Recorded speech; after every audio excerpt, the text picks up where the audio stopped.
추진합니다.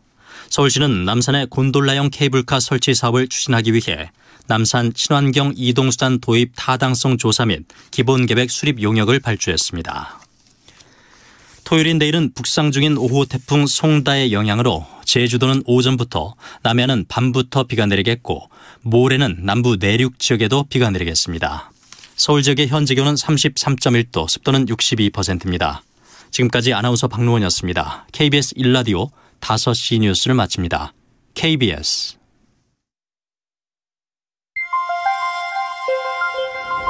대한민국 중심 채널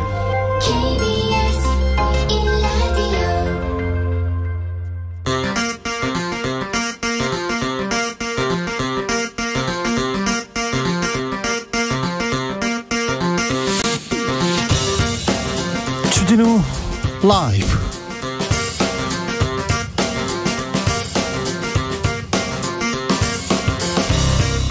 (2022년 7월 29일) 금요일입니다. 안녕하십니까, 주진우입니다. 윤석열 대통령의 지지율 결국 30%의 벽도 무너졌습니다. 내부 총질 문자의 파장이 이어지고 있는데요.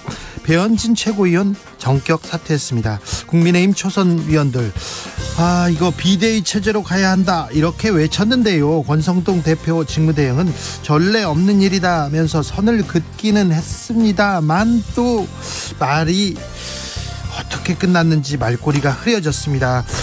혼돈의 국민의힘 어떻게 되고 있는지 정치연구소에서 짚어보겠습니다.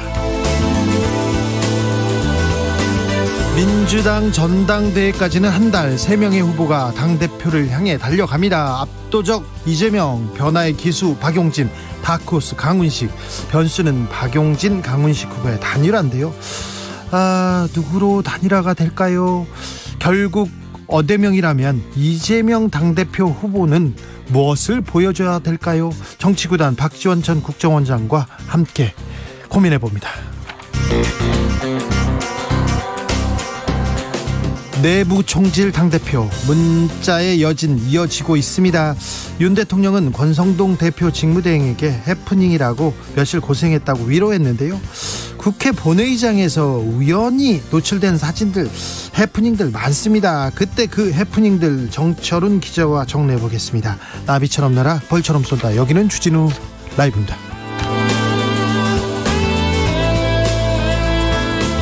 오늘도 자중차에 겸손하고 진정성 있게 여러분과 함께 하겠습니다. 7월의 마지막 금요일 보내고 계시죠? 잘 계시죠? 날 덥습니다. 아이고, 10m 걸어가는데 땀이 납니다. 태풍 또 올라온다고 하는데 7월의 마지막 금요일 밤 어떻게 보내고 계신지, 어디서 뭐 하시는지 알려주십시오. 코로나가 다시 기승입니다. 각별히 개인 위생 신경 쓰시면서 보내야 될 텐데요. 7월 마무리 잘 하시기 바랍니다.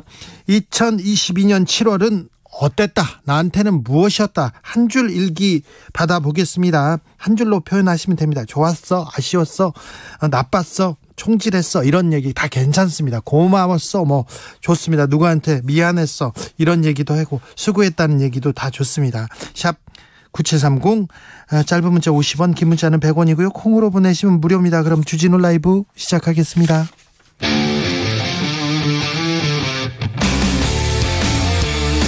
탐사보도 외길 인생 20년. 주 기자가 제일 싫어하는 것은?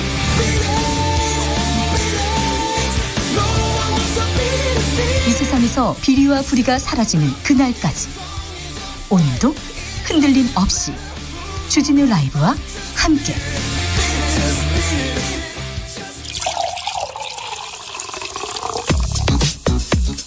진짜 중요한 뉴스만 쭉 뽑아냈습니다. 주스 정상근 기자, 어서 오세요. 네, 안녕하십니까. 국민의힘 내용이 조금 다시 시작됩니다. 배현진 최고위원 사퇴했습니다. 네, 국민의힘 배현진 최고위원이 오늘 윤석열 정부가 출범한 이후 80여일이 되도록 국민의힘이 이 국민들께 기대감을 충족시켜드리지 못한 것 같다라며 최고위원직에서 사퇴하겠다라고 밝혔습니다. 이준석 대표 징계 후 첫 지도부 사퇴인데요. 이 권성동 원톱 체제로 재정비된 이 국민의힘의 당 지도 체제 논란이 다시 분출하는 모양새입니다. 어수선한 분위기인데요. 권성동 체제 계속 논란 이어집니다. 네, 국민의힘 차기 당권 주자로 거론되는 김기현 의원은 오늘 추춤하면 더 이상 내일은 없다라면서 이 비상한 시기에는 비상한 조치를 취해야 살아남을 수 있다라는 말을 했습니다. 네. 비대위 전환 후 조기 전당대회를 거론한 것이다. 언론은 이렇게 풀이하고 있고요. 예. 안철수 의원도 오늘 불교 방송과의 인터뷰에서 현재 이준석 대표의 의혹이 해소될 때까지는 직무대행 체제로 갈 수밖에 없다라면서도 재신임이 안 되면 조기 전당대회로 가야 하고 다른 방법은 없다라고 말했습니다. 이준석 대표가 나가고 나서 권성동 체제로 간다. 아니다. 비대위 해서 빨리 비대위 해야 된다. 아니다. 조기 전당대회를 해야 된다. 이걸 가지고 지금 몇 달째 지금 싸우고 있습니다. 싸우고 있어요. 싸움이 계속되고 있습니다. 문자의 여진입니다. 강기훈 행정관. 권성동 의원의 정무실장 출신이었다고요? 네, 윤석열 대통령과 권성동 여당 대표 직무대행이 주고받은 문자에 등장하는 강기훈이라는 이름이 큰 화제가 되고 있는데요. 그렇죠. 의문 자아냈죠. 네, 대통령실은 같은 이름을 가진 사람이 기획비서관실 행정관으로 일하고 있다. 여기까지 인정한 상황입니다. 예. 그런데 KBS 취재 결과 이 강기훈 행정관이 권성동 국민의힘 원내대표 정무실장이었다. 이런 보도가 나왔습니다. 그래요? 그러면 권성동 사람이다 이렇게 볼 수 있겠네요? 네, 이 대선 직후 자신이 대표였던 이른바 자유의 새벽당을 탈당하고 지난 4월부터 이 권성동 원내대표의 정무실장으로 활동해왔다고 합니다. 자유의 새벽당은 구구 성당의 정당이다 이런 평가를 받아왔는데요. 지난 대선 당시 강기훈 행정관은 윤석열 캠프 외곽에서 이 청년 자문 그룹으로 활동하면서 멸치와 콩을 사는 이른바 멸콩 기획을 한 것으로 전해졌습니다. 그러나 권성동 원내대표는 본인이 추천하지 않았다며 선을 그었는데요. 하지만 원내대표 정무실장으로 활동하면서 이 권성동 원내대표가 대통령 특사단으로 필리핀에 갈 때도 강기훈 행정관이 동행했다라고 합니다. 얼마 전에 갔잖아요. 그러니까 굉장히 측근이군요. 네. 공무원 시험 합격은 권성동, 그 얘기는 계속 나올 것 같습니다. 네. 많이 이렇게 추천하시고 많이 이렇게 꽂아주셨네요. 네.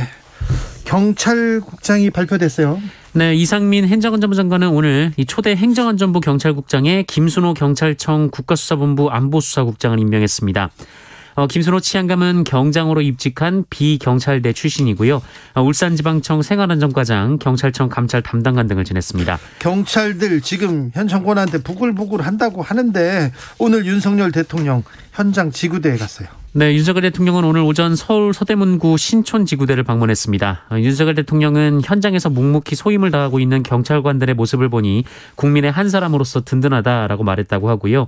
또 제복 공무원들이 긍지와 자부심을 갖고 당당하게 근무할 수 있도록 이 제도와 처우를 개선해 나가는데 지속적으로 관심을 가지겠다라는 말을 했다고 합니다. 네.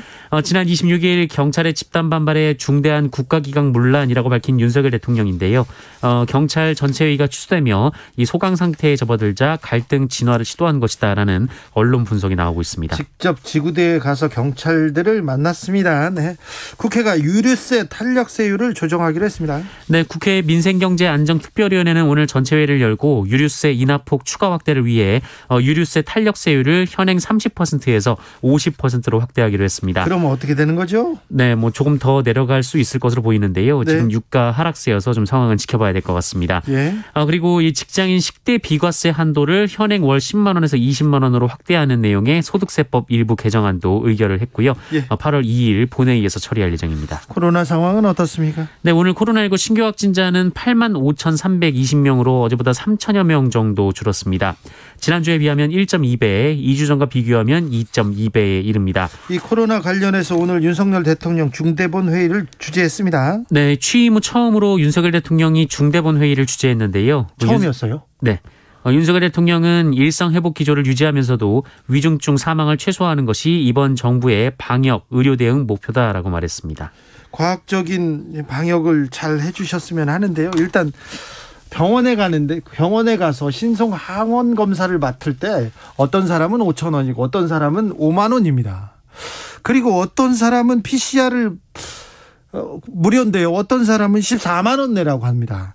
이거 선별 진료소도 줄었고 그다음에 검사 받는 것도 이렇게 형평성 또 논란이 일어나고요. 누구한테는 얼마를 받고, 그러니까 지금 검사를 안 받는 사람들이 많아요. 그래가지고 이런 부분에 대해서 조금 세심하게 살펴주셨으면 한다는 얘기를 제가 지금 보름째 얘기하고 있는데요. 좀 지켜지기를 바랍니다. 초등학교 입학 이제 만 6살에서 만 5살로 이렇게 바뀝니까? 네, 이 교육부가 초등학교 입학 연령을 만 6세에서 만 5세로 낮추는 학제 개편 방안을 추진하기로 했습니다. 오늘 오후 교육부 대통령 업무보고에서 이같이 밝혔는데요. 영유아 단계에서 국가가 교육을 책임지는 대상을 확대할 필요가 있다면서 아이를 1년 일찍 초등학교에 진입시키겠다라는 겁니다. 네. 이를 위해 학교 현장과 학부모, 전문가들의 의견 수렴을 거치겠다라고 했습니다. 알겠습니다. 영유아 단계에서 국가가 책임지겠다, 여기까지는 좋은데 아이들은 좀 놀아야 되는데 학교에 빨리 간다고요. 네. 이 부분에 대해서는 전문가들은 어떻게 분석하는지, 아이들은 좀 놀아야 되는데, 네, 저는 그렇게 생각합니다. 세계 정세가 급변하고 있습니다. 미중 갈등 심상치 않습니다. 네, 조 바이든 미국 대통령과 시진핑 중국 국가주석 간의 통화가 현지 시간으로 28일 있었습니다. 대만 문제를 두고 정면으로 충돌했다, 이런 보도가 나왔는데요. 이 바이든 대통령이 시진핑 주석에게 미국은 현 상태를 일방적으로 바꾸려는 시도나 대만 해협의 평화 안정을 훼손하려는 것에 강하게 반대한다, 이렇게 말을 했다고 합니다. 다만 이 하나의 중국에 대한 미국의 지지를 재확인했다, 이렇게 밝혔는데요. 네. 이에 시진핑 주석은 중국은 대만 독립과 분열, 외부 세력의 간섭을 결연히 반대하며 어떤 형태의 대만 독립 세력에게든 어떤 형태의 공간도 남기지 않을 것이다, 라고 말했습니다. 또한 불장난하면 반드시 불에 타 죽는다, 이런 말을 하기도 했다고 합니다. 불장난하면 불에 타 죽는다. 굉장히 강력한 단어를 구사했네요. 네, 여기에 미국의 낸시 펠로시 하원의장이 대만을 방문할 예정이어서 그 양국 사이가 일촉즉발인데요. 이 펠로시 하원의장은 이 대만 방문 강행 의지를 보이고 있습니다. 그리고 두 정상은 경제 문제에 대해서도 관점 차이를 보였다고 하고요. 우크라이나 문제에 대해서도 입장차를 재확인했다고 합니다. 어제는 김정은 위원장, 오늘은 시진핑, 굉장히 거친 발언을 쏟아냅니다. 네, 이게 평화를 위해서는 아무런 도움이 안 되는데, 김정은 위원장 남북관계를 위해서는 전혀 도움이 안 되는 얘기를 계속 이렇게 쏟아내고 있는데요. 이럴 때는 좀 입을 닫고 휴가를 가시는 게 국제 정세, 남북 평화를 위해서 좀 도움이 되지 않을까, 그런 생각도 해봅니다. 차라리 좀 말을 안 하셔도 될 텐데, 아이고 걱정입니다. 경찰이 대우조선 하청업체 조합원들 소환하기 시작했어요. 네, 경찰이 대우조선해양 하청노조 장기 파업을 주도한 조합원에 대한 소환 조사를 시작했습니다. 경남 거제경찰서는 어제 업무방해 혐의로 하청노조 조합원 3명에 대한 소환 조사를 진행했다고 오늘 밝혔는데요. 이들은 대우조선 1독 초대형 원유 운반선 난간에서 31일간 농성해서 이 선박 진수 작업, 그리고 선후 공정을 방해한 혐의를 받고 있습니다. 이분들 철야 농성하고 철창 농성하고 고공 농성하고 그래서 건강 많이 안 좋다는 얘기 들었는데.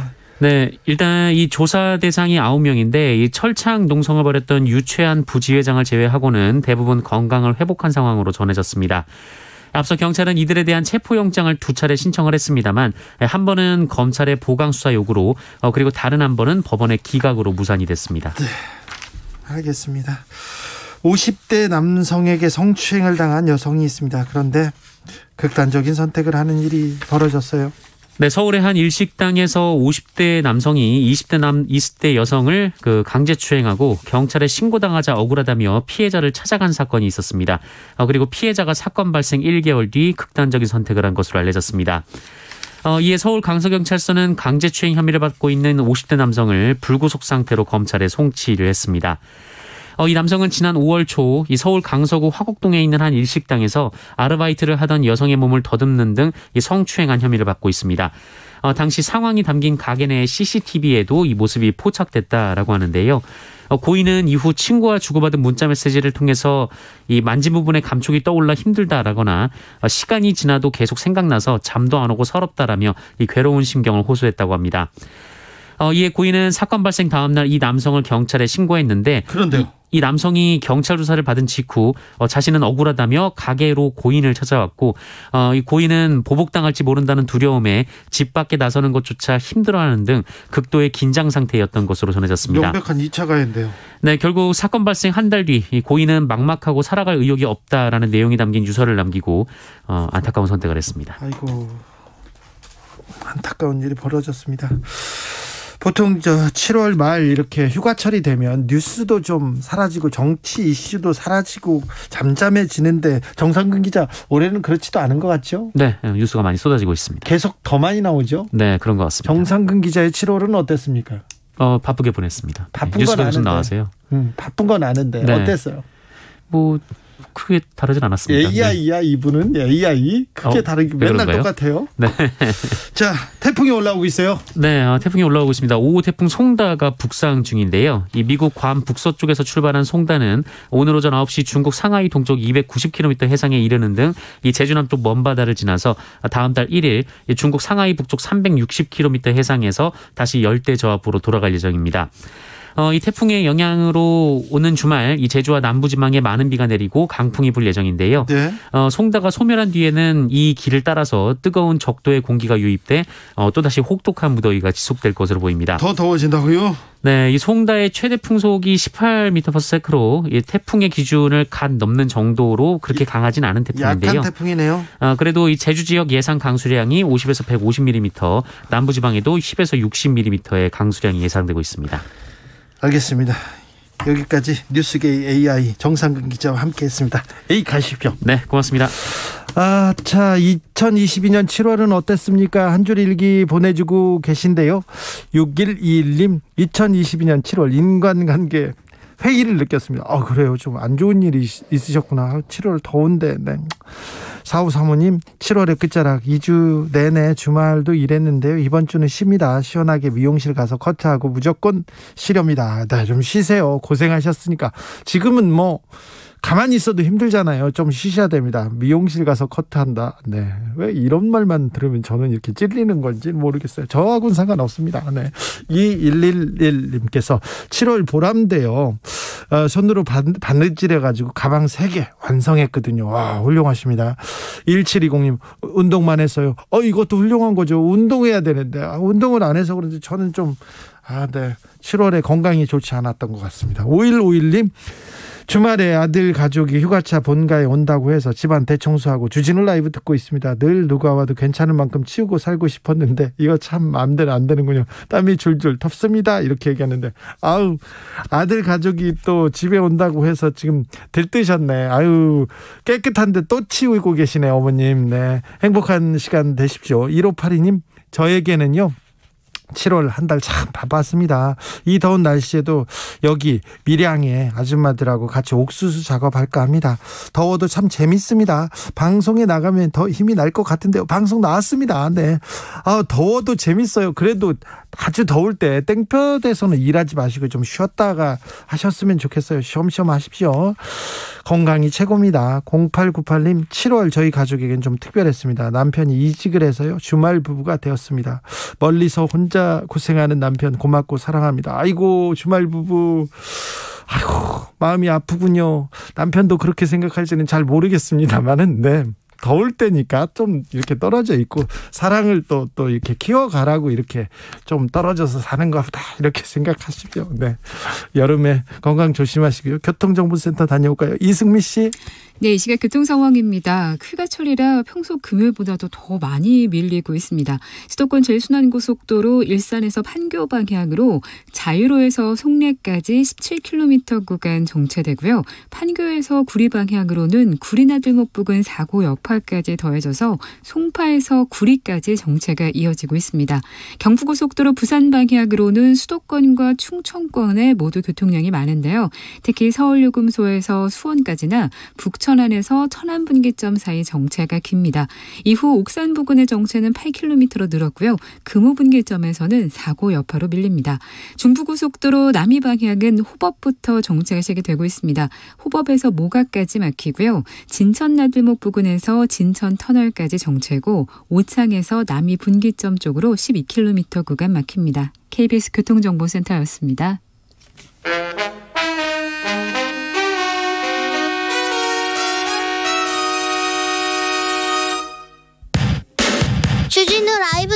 퀴즈. 오늘의 돌발 퀴즈는 객관식으로 준비했습니다.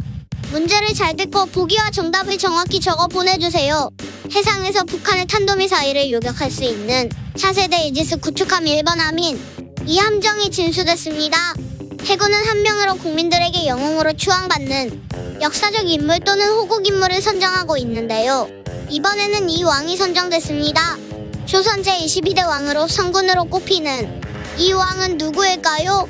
보기 드릴게요. 1번 당군, 2번 정조. 다시 들려드릴게요. 1번 당군, 2번 정조. 샵9730 짧은 문자 50원, 긴 문자는 100원입니다. 지금부터 정답 보내주시는 분들 중 추첨을 통해 햄버거 쿠폰 드리겠습니다. 주진우 라이브 돌발 퀴즈 월요일에 만나요.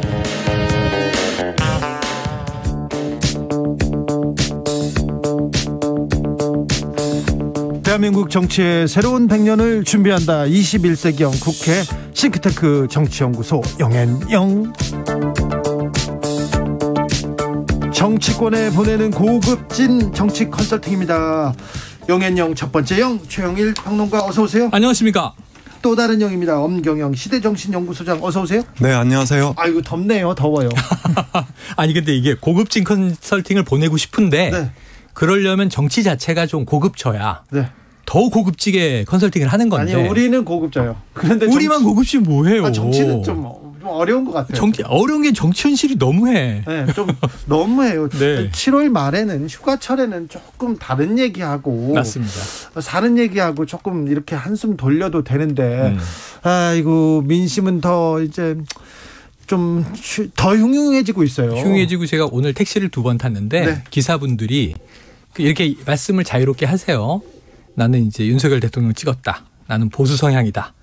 근데 그 다음은 현 정부에 대한 아주 좀 거침없는 이제 불만이 터져 나오시는 거예요. 네. 근데 그 이야기를 들으면서 다 이해가 되는 게 오늘 이제 30%대가 붕괴하지 않았습니까? 드디어 붕괴됐어요. 거기 나오는 내용 그대로가 그냥 국민들 마음이에요. 지지했던 심지어 이제 투표했던 분들조차 뭐냐 지금 이걸 이렇게 밖에 대응을 못하냐 하는데 저는 택시기사분들이나 그 일반 서민들의 그 정서가 오히려 더 고급지다. 네. 정치의 본질을 꿰뚫고 있다. 이런 생각이 들더라고요. 네. 이 최영일 평론가께서는 너무 신나게 말씀하시는 것 같아서 저 기분이 어둡습니다. 좀 착잡하게 생각합니다. 네. 왜냐하면 이 대통령 국정 지지율의 하락은 사실 윤석열 정부의 실패만으로 끝나는 게 아니거든요. 그렇죠. 그거 아니죠. 대한민국과 또 국민 그리고 여기 앉아 있는 우리들의 실패로 끝날 수도 있다. 그런 면에서 참 안타까운데요. 뭐 앞으로 잘 될 거라고 이런 이제 아니 근데 잘 될 거라고 우리 다 기대하고 좀 잘해 주세요 이렇게 응원하는데 조금 잘해 주셔야 될 것 같아요. 계속해서 국민들은 가장 크게 인사 문제 꼽더라고요. 네네. 그러니까 이번에 갤럽 여론조사 오늘 이제 30% 붕괴 28% 나온 것에 이제 이유들을 다 받았어요. 네. 근데 이게 다 고만고만한 것들이 한 8%, 5%, 4%, 3%가 심지어 이제 문자 유출은 아직 많이 반영되지도 않았어요. 네. 문자 유출은 이제 터진 지가 며칠 안 됐고 조사 기간 내에 심지어 저 문자에도 인사 문제가 또 나와요. 네, 걸려 있고 네. 이제 거기에 3% 정도면 그 다음에는 이제 뭐 당내 분란이라든가 김건희 여사가 한 달 만에 이제 또 기사를 한번 어제 쫙 도배를 했는데 진수식이었죠. 근데 그것도 반영이 거의 안 됐다고 보여져요. 예. 핵심은 인사 문제 21% 1위로 제일 심각하고 그 다음에 걱정은 뭐냐면 원인을 꼭 찍은 게 아니라 경험 부족 아닌가? 자질 부족 아닌가? 무능력한 거 아닌가? 네. 태도에 문제가 있다? 뭐 예. 이런 좀 어찌 보면 정성적인 딱 이슈를 꿰뚫는 것보다도 전반적으로 문제다? 전반적으로 제대로 못한다. 뭐 이런 등등의 의견들이 소소하게 다 엮여 있는데 그 안에는 인사 문제에 대한 결정뿐 아니라 또 어떤 정치적인 아젠다를 설정하는 문제. 그래서 이것은 한마디로 얘기하면 하나의 문제를 수술해서 회복될 수 있는 게 아니라 좀 총체적인 혼란이다. 그렇습니다. 걱정이죠.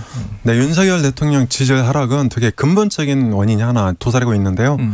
제가 보기에 그것은 바로 이 세대 연합의 붕괴거든요. 그러니까 정권을 잡을 때 60대와 2030 이렇게 연합해서 세대 연합해서 정권을 잡았는데 그러니까 이걸 내용적으로 좀 더 극단적으로 얘기하면 이렇게 되는 거죠. 윤석열 정부는 윤석열 이준석 공동정부다. 저는 이렇게 봐야 된다고 봅니다. 그런데 문제는 이준석을 이제 토사구팽 수준을 떠나서 완전히 그 정치적으로 퇴장시키려고 지금 그 여러 가지 이런 작업들이 그렇죠. 작업들이 일어나고 있는 거잖아요. 그런데 우리가 1997년에 김대중, 김종필, DJP 연합을 생각해 보시면 쉽습니다. 그때 이제 호남과 충청 연합해서 최초로 정권 교체를 했는데요. 이게 김종필 당시 자민련 총재가 철수 선언을 한 게 2001년 말이에요. 그러니까 이 대선 2002년 대선 1년 전이거든요. 네, 그러면서 말이었죠. 정권 말기. 10월 정도 되는데 이때 이제 완전 결별 선언을 합니다. 이러면서 김대중 대통령 지지율이 30% 밑으로 떨어지기도 합니다. 물론 이제 그때 두 아들 비리까지 이제 합쳐져 있는데요. 근데 제가 보기에 지금 이제 아까 말씀하신 한국갤럽 조사를 보면 30대가 17% 그리고 20대가 21%입니다. 이제 거의 40대랑 비슷하거든요. 2030에서. 예, 그런 면에서 2030이 이준석 대표 사퇴로 인해서 본격적으로 이탈을 시작했다. 그러니까 윤석열 이준석 공동정부가 무너지고 있다. 이렇게 저는 근본적인 원인이 하나 있다고 보고요. 그리고 이제 이 용산 대통령실 참모들이나 그리고 한덕수 총리를 비롯한 내각 또 이제 그 윤핵관을 비롯한 당의 주류 이런 사람들이 윤석열 정부의 본질을 이제 무시하고 그냥 밀어붙이고 있는 거예요. 그 부분이 내각도 그렇고요. 대통령실도 그렇고요. 어느 하나 능력을 보여주는 사람이 없어요. 누구 하나 뭐 이걸 또 좀 잘한다 이렇게 보이는 사람도 없어요. 그게 좀 문제인 것 같습니다. 그렇습니다. 네. 그래서 이제 문제는 이거죠. 그러니까 이런 문제가 생기면 윤석열 대통령한테 찾아가서 주먹 다짐을 하든 술을 먹든가 찾아가서 야 우리 정부가 지금 이게 문제다. 이렇게 얘기를 해야 된단 말이에요. 그렇죠. 근데 어느 누구도 얘기 안 하고 있다. 그러니까 이 박지원 전 국정원장이 아마 최영일 시사본부나 또 여기 이제 주진우 라이브 나와서도 2부에 나와서 얘기합니다. 인적 쇄신이 유일한 해결책이라고 그러잖아요. 근데 그렇죠. 인적 쇄신은 제가 보기에 네 군데 다 책임을 물을 수 있어요. 첫 번째 윤석열 대통령 자신, 두 번째 김대기 비서실장을 비롯한 대통령실 참모들, 세 번째가 한덕수 총리를 비롯한 내각, 그다음 네 번째가 당이죠. 그런데 문제는 대통령은 바꿀 수 없잖아요. 그렇죠. 그렇죠. 바꾸기는 아직 임기가 많이 남았죠. 그렇다면 세 개에 다 책임을 물어야 되는데 어디가 가장 효과적일까요? 저는 지금 당을 바꾸겠다고 배현진 최고위원이 이제 사퇴했죠. 그런데 제가 보기에 아직 준비가 덜 됐어요. 그러니까 맞아. 지금 불협화음이. 그러니까 뭐냐면 여권 내부 혼선이 있는 거예요. 만약에 비대위로 가려면 누가 어떻게 무엇을 비대위 전환의 실익은 뭐냐 이런 것들이 있어야 되거든요. 자, 이 부분에 대해서는 조금 이따 더 자세히 얘기하고요. 그래서 그리고 이제 윤석열 대통령의 비호감도가 지금 굉장히 높단 말이에요. 60% 초중반이잖아요. 근데 저희가 이제 지지율이나 국정수행 평가 볼 때 눈여겨봐야 될 게 바로 비호감도 부정적인 이미지거든요. 비호감도나 부정적인 이미지는 난 죽어도 저 사람 안 찍어. 난 죽어도 저 사람 싫어. 이게 국민 마음이란 말이에요. 그래서 이게 호전시키려면 이 비호감도 부정적인 평가를 바꿔줘야 되거든요. 근데 이게 얼마나 입체적인 노력이 필요한 겁니까? 쉽게 안 됩니다. 그리고 이제 하나 더 시작한다면 이제 말씀하신 대로 국정 난맥이 여러 단위에서 벌어지고 있는데 그러니까 이 문자 메시지 논란 진짜 유치한 논란이잖아요. 그리고 또 이 경찰국 사태 이런 게 이제 같이 맞물려서 국정의 온갖 난맥상이 가중되고 있는데 이런 세 가지가 합쳐져서 오늘날의 지지율 하락으로 이어지고 있다. 그리고 이건 정확히 저희가 지난 방송에서 20% 붕괴할 거다. 이렇게 예측했었죠. 그렇다면 지지율 떠나간 민심을 잡으려면 어떻게 해야 됩니까? 그러니까 이제 크게 두 가지가 있는데 우선 하나는 애티튜드를 바꿔야 한다. 태도를 바꿔야 한다. 태도 얘기가 굉장히 많이 나와요. 그런데 태도를 바꾸는 게 연기를 하기가 쉽지 않아요. 연기를 하던 분이 아닌 게. 이것도 고도의 능력입니다. 연기도. 이건 또 그러면은 애티튜드, 태도를 바꾸려면 마인드를 바꿔야 돼요. 정신을 바꿔야 되는 거예요. 그러면 태도도 바뀌는데 자 지금 윤 대통령을 보면 굉장히 대통령실도 그렇고 흥미로운 점이 이건 솔직하게 치고 나가야 되는데 근데 굉장히 엄중하게 방어막을 딱 쳐요. 이건 좀 엄중해야 되는데 이런 자리에서 굉장히 소탈하게 보이려는 노력을 해요. 예를 들어 볼게요. 대통령실에서 저기 문자 유출 말이죠. 이거 대통령 맞죠? 그러면은 이게 좀 부득이하게 이렇게 돼서 죄송합니다. 예를 들면 기업체 사장 입장에서 아니 주상무가 와서 저 엄전무 나쁜 사람이에요. 엄전무가 와서 주상무 못 됐어요. 그러면 서로 편들어줄 때가 있어요. 따로따로. 그래 엄이 문제가 좀 있지. 그렇죠. 내부 총질하지. 그렇죠. 또는 뭐 이제 엄한테는 주가 좀 너무 개인적인 욕심 챙기지. 그냥 이렇게 다독이면서 용인수를 쓰는 건데 그게 드러나면 안 되는데 들켰어. 이 주를 욕한 것을 주가 확인했어. 그럼 이때는 솔직해야 되거든요. 네. 그러니까 이러이러해서 내가 그렇다. 근데 문제는 그거 아니다. 프라이버시다. 이거 사적 영역이 유출돼서 유감스럽다. 엄중하게 대응하다 보니까 아니 팩트는 속내가 저건데 네. 자꾸 다른 얘기를 하네. 아니 대통령하고 예. 지금 여당 대표하고 한 얘기인데 그걸 사적이라고 얘기하면. 사적이지 않죠. 그리고 이제 집권당의 대표에 대한 이야기를 한 거죠. 네. 그래서 지금 맥락이 있는 거잖아요. 당원으로서 안타깝다. 대통령은 당무에 관여하지 않습니다. 그랬는데 당무에 관여하면서 당이 확 바뀌었다. 너무 좋다. 총질하던 대표가 사라지니까 그런 취지로 얘기해버리니까 그게 용인술로 그렇게 한 것이다 라고 해명을 하든가 뭔가 이제 국민들이 듣기야 그럴 수 있지 이런 얘기가 안 나오고 자꾸 얘기하지 마. 막으려고 하는 거예요. 그리고 엄중해야 될 때 뭐냐면 오늘 지지율 발표도 나오고 여러 가지 대통령에 대한 국민들의 신뢰가 흔들리고 있다. 그것을 좀 무마해 보려고 좋은 행보를 했어요. 신촌지구대에 갔어. 네. 경찰 논란 있지 않습니까? 네. 근데 경찰 현장에 가서 칭찬해 준 거잖아요. 근데 보도가 뭐가 되냐면 요즘에 맛있는 막국수 집들이 참 많다. 술집 여기 많습니다. 예, 막국수 얘기가 나오고 그러니까 근데 소탈하려고 그 자리에서 대화를 푼 건 이해가 되지만 소탈한 성격이니까. 이게 무슨 보도될 내용입니까? 그냥 사담이죠. 이거야말로. 근데 사담은 크게 나오고 아젠다는 안 보이고 그래서 일주일 휴가 좋아요. 타이밍 좋습니다. 이 30% 공개됐고. 그럼 제 생각엔 참모 중에 책사를 잘 골라야죠. 책사를. 요즘에 이름 드러난 강아무개와 함께 이런 말고요. 네. 정말 엄중한 책사, 국정 집권 경험 해본 분들을 모시더라도 혹은 원격으로라도 회의를 통해서 허심탄회하게 자, 이 8월부터 내가 국정 아젠다 잡고 가려면 뭡니까? 엄 소장님 같은 분한테 물어봐야죠. 고급진 컨설팅. 그럼 제 생각에는 경제다. 민생이다. 이 아젠다부터 시작을 해서 풀어가라. 우선순위가 나왔어요. 어제 국정 현안 조정 회의 했거든요. 한덕수 총리가 주재해서 규제 푼다, 경제 살린다. 여기에 6대 이제 국정 목표 120대 과제 했는데 그중에서 국민들이 체감될 수 있는 걸 뽑아서 가면 된다고요. 없는 것도 아니라고요. 컨텐츠가. 근데 문제는 국민들한테는 120대 과제가 이해가 됩니까? 들어옵니까? 뭔지도 모르죠. 네. 그중에 우선순위 딱 잡아서 8월은 이거야. 각계격파를 하나 해야 된단 말이에요. 그래서 아젠다 싸움을 걸어야 하는데 자꾸 이걸 되지 않는 태도 논란을 일으키는 좀 소탈한 말이나 또는 이제 어떤 이미지, 어떤 연기 이런 걸로 이걸 커버하고 가려고 그러면 안 돼요. 얼마 못 버텨요. 부정적으로 평가한 사람들 중에 경험, 자질 부족, 네. 무능함 이런 얘기를 했는데 네. 경제를 민생을 살피지 않음 이런 얘기를 있습니다. 했는데 아무래도 대통령 주변 사람들이 조금 바뀌기는 해야 될 것 같아요. 그런 지적은 계속됩니다. 네, 그렇습니다. 그러니까 이 지지율 하락의 극약 처방으로 가장 효과적인 게 사람 바꾸는 겁니다. 정치가 보여줄 수 있는 게 별로 없어요. 맞아요. 그렇습니다. 누구를 감옥에 보내거나 누구를 자르거나 그런 게 확실히 보이죠. 네. 인사가 곧 정치 행보고 또 메시지거든요. 네. 그래서 과거 이명박 대통령 때도 보면 이 넉 달이 안 돼서 청와대 참모진을 다 개편한 적이 있습니다. 박근혜 정부도 초반에 비서실장 바꾸고 그랬죠. 네, 그렇습니다. 그리고 이 최평론가께서 말씀하신 태도 문제는 전 다 좋다고 보는데요. 이게 우리 속담에 이 호박에 줄 긋는다고 수박 되냐 이런 말도 있지 않습니까? 그래서 저는 이제 태도 바꾸는 건 필요하죠. 그리고 이제 다만 그것이 근본적인 대책은 아니다. 이렇게 보고요. 그다음에 이 대통령의 이 메시지나 행보나 모든 행위는 다 공적이어야 됩니다. 그러니까 팬티 입는 거, 양말 신는 거, 물 마시는 거 이거 다 공적인 성격이고요. 메시지를 포함하고 있거든요. 그래서 저는 이제 좀 전에 제가 이 세대 연합 붕괴됐다 그랬는데요. 저는 가장 근본적으로는 세대 연합을 복구해야 된다고 봅니다.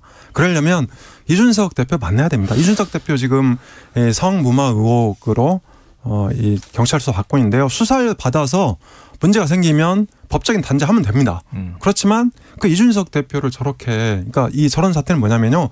엄마 아빠가 집안에서 아이하고 싸우고 화난다고 아이를 문 밖으로 쫓아내고 현관문을 확 닫아서 이제 잠가버린 거예요. 애가 밥도 못 먹고 지금 밖에서 빙빙 돌고 있는 상황이거든요. 네. 저걸 어떻게 애 책임이라고 봅니까? 그건 엄마 아빠의 책임이에요. 지금 만나서 오해가 있으면 풀고 뭔가 이 세대 연합 복귀의 단초를 삼아야 된다. 저는 그렇게 생각합니다. 애는 밖에서 잘 있는 것 같아요. 엄마 아빠보다 잘 있는 것 같습니다. 자, 한국갤럽이 지난 26일에서 28일 전국 18세 이상 성인 남녀 1000명을 대상으로 조사했습니다. 자세한 내용은 한국갤럽 홈페이지나 중앙선거 여론조사 심의위원회 홈페이지 참조하시면 됩니다.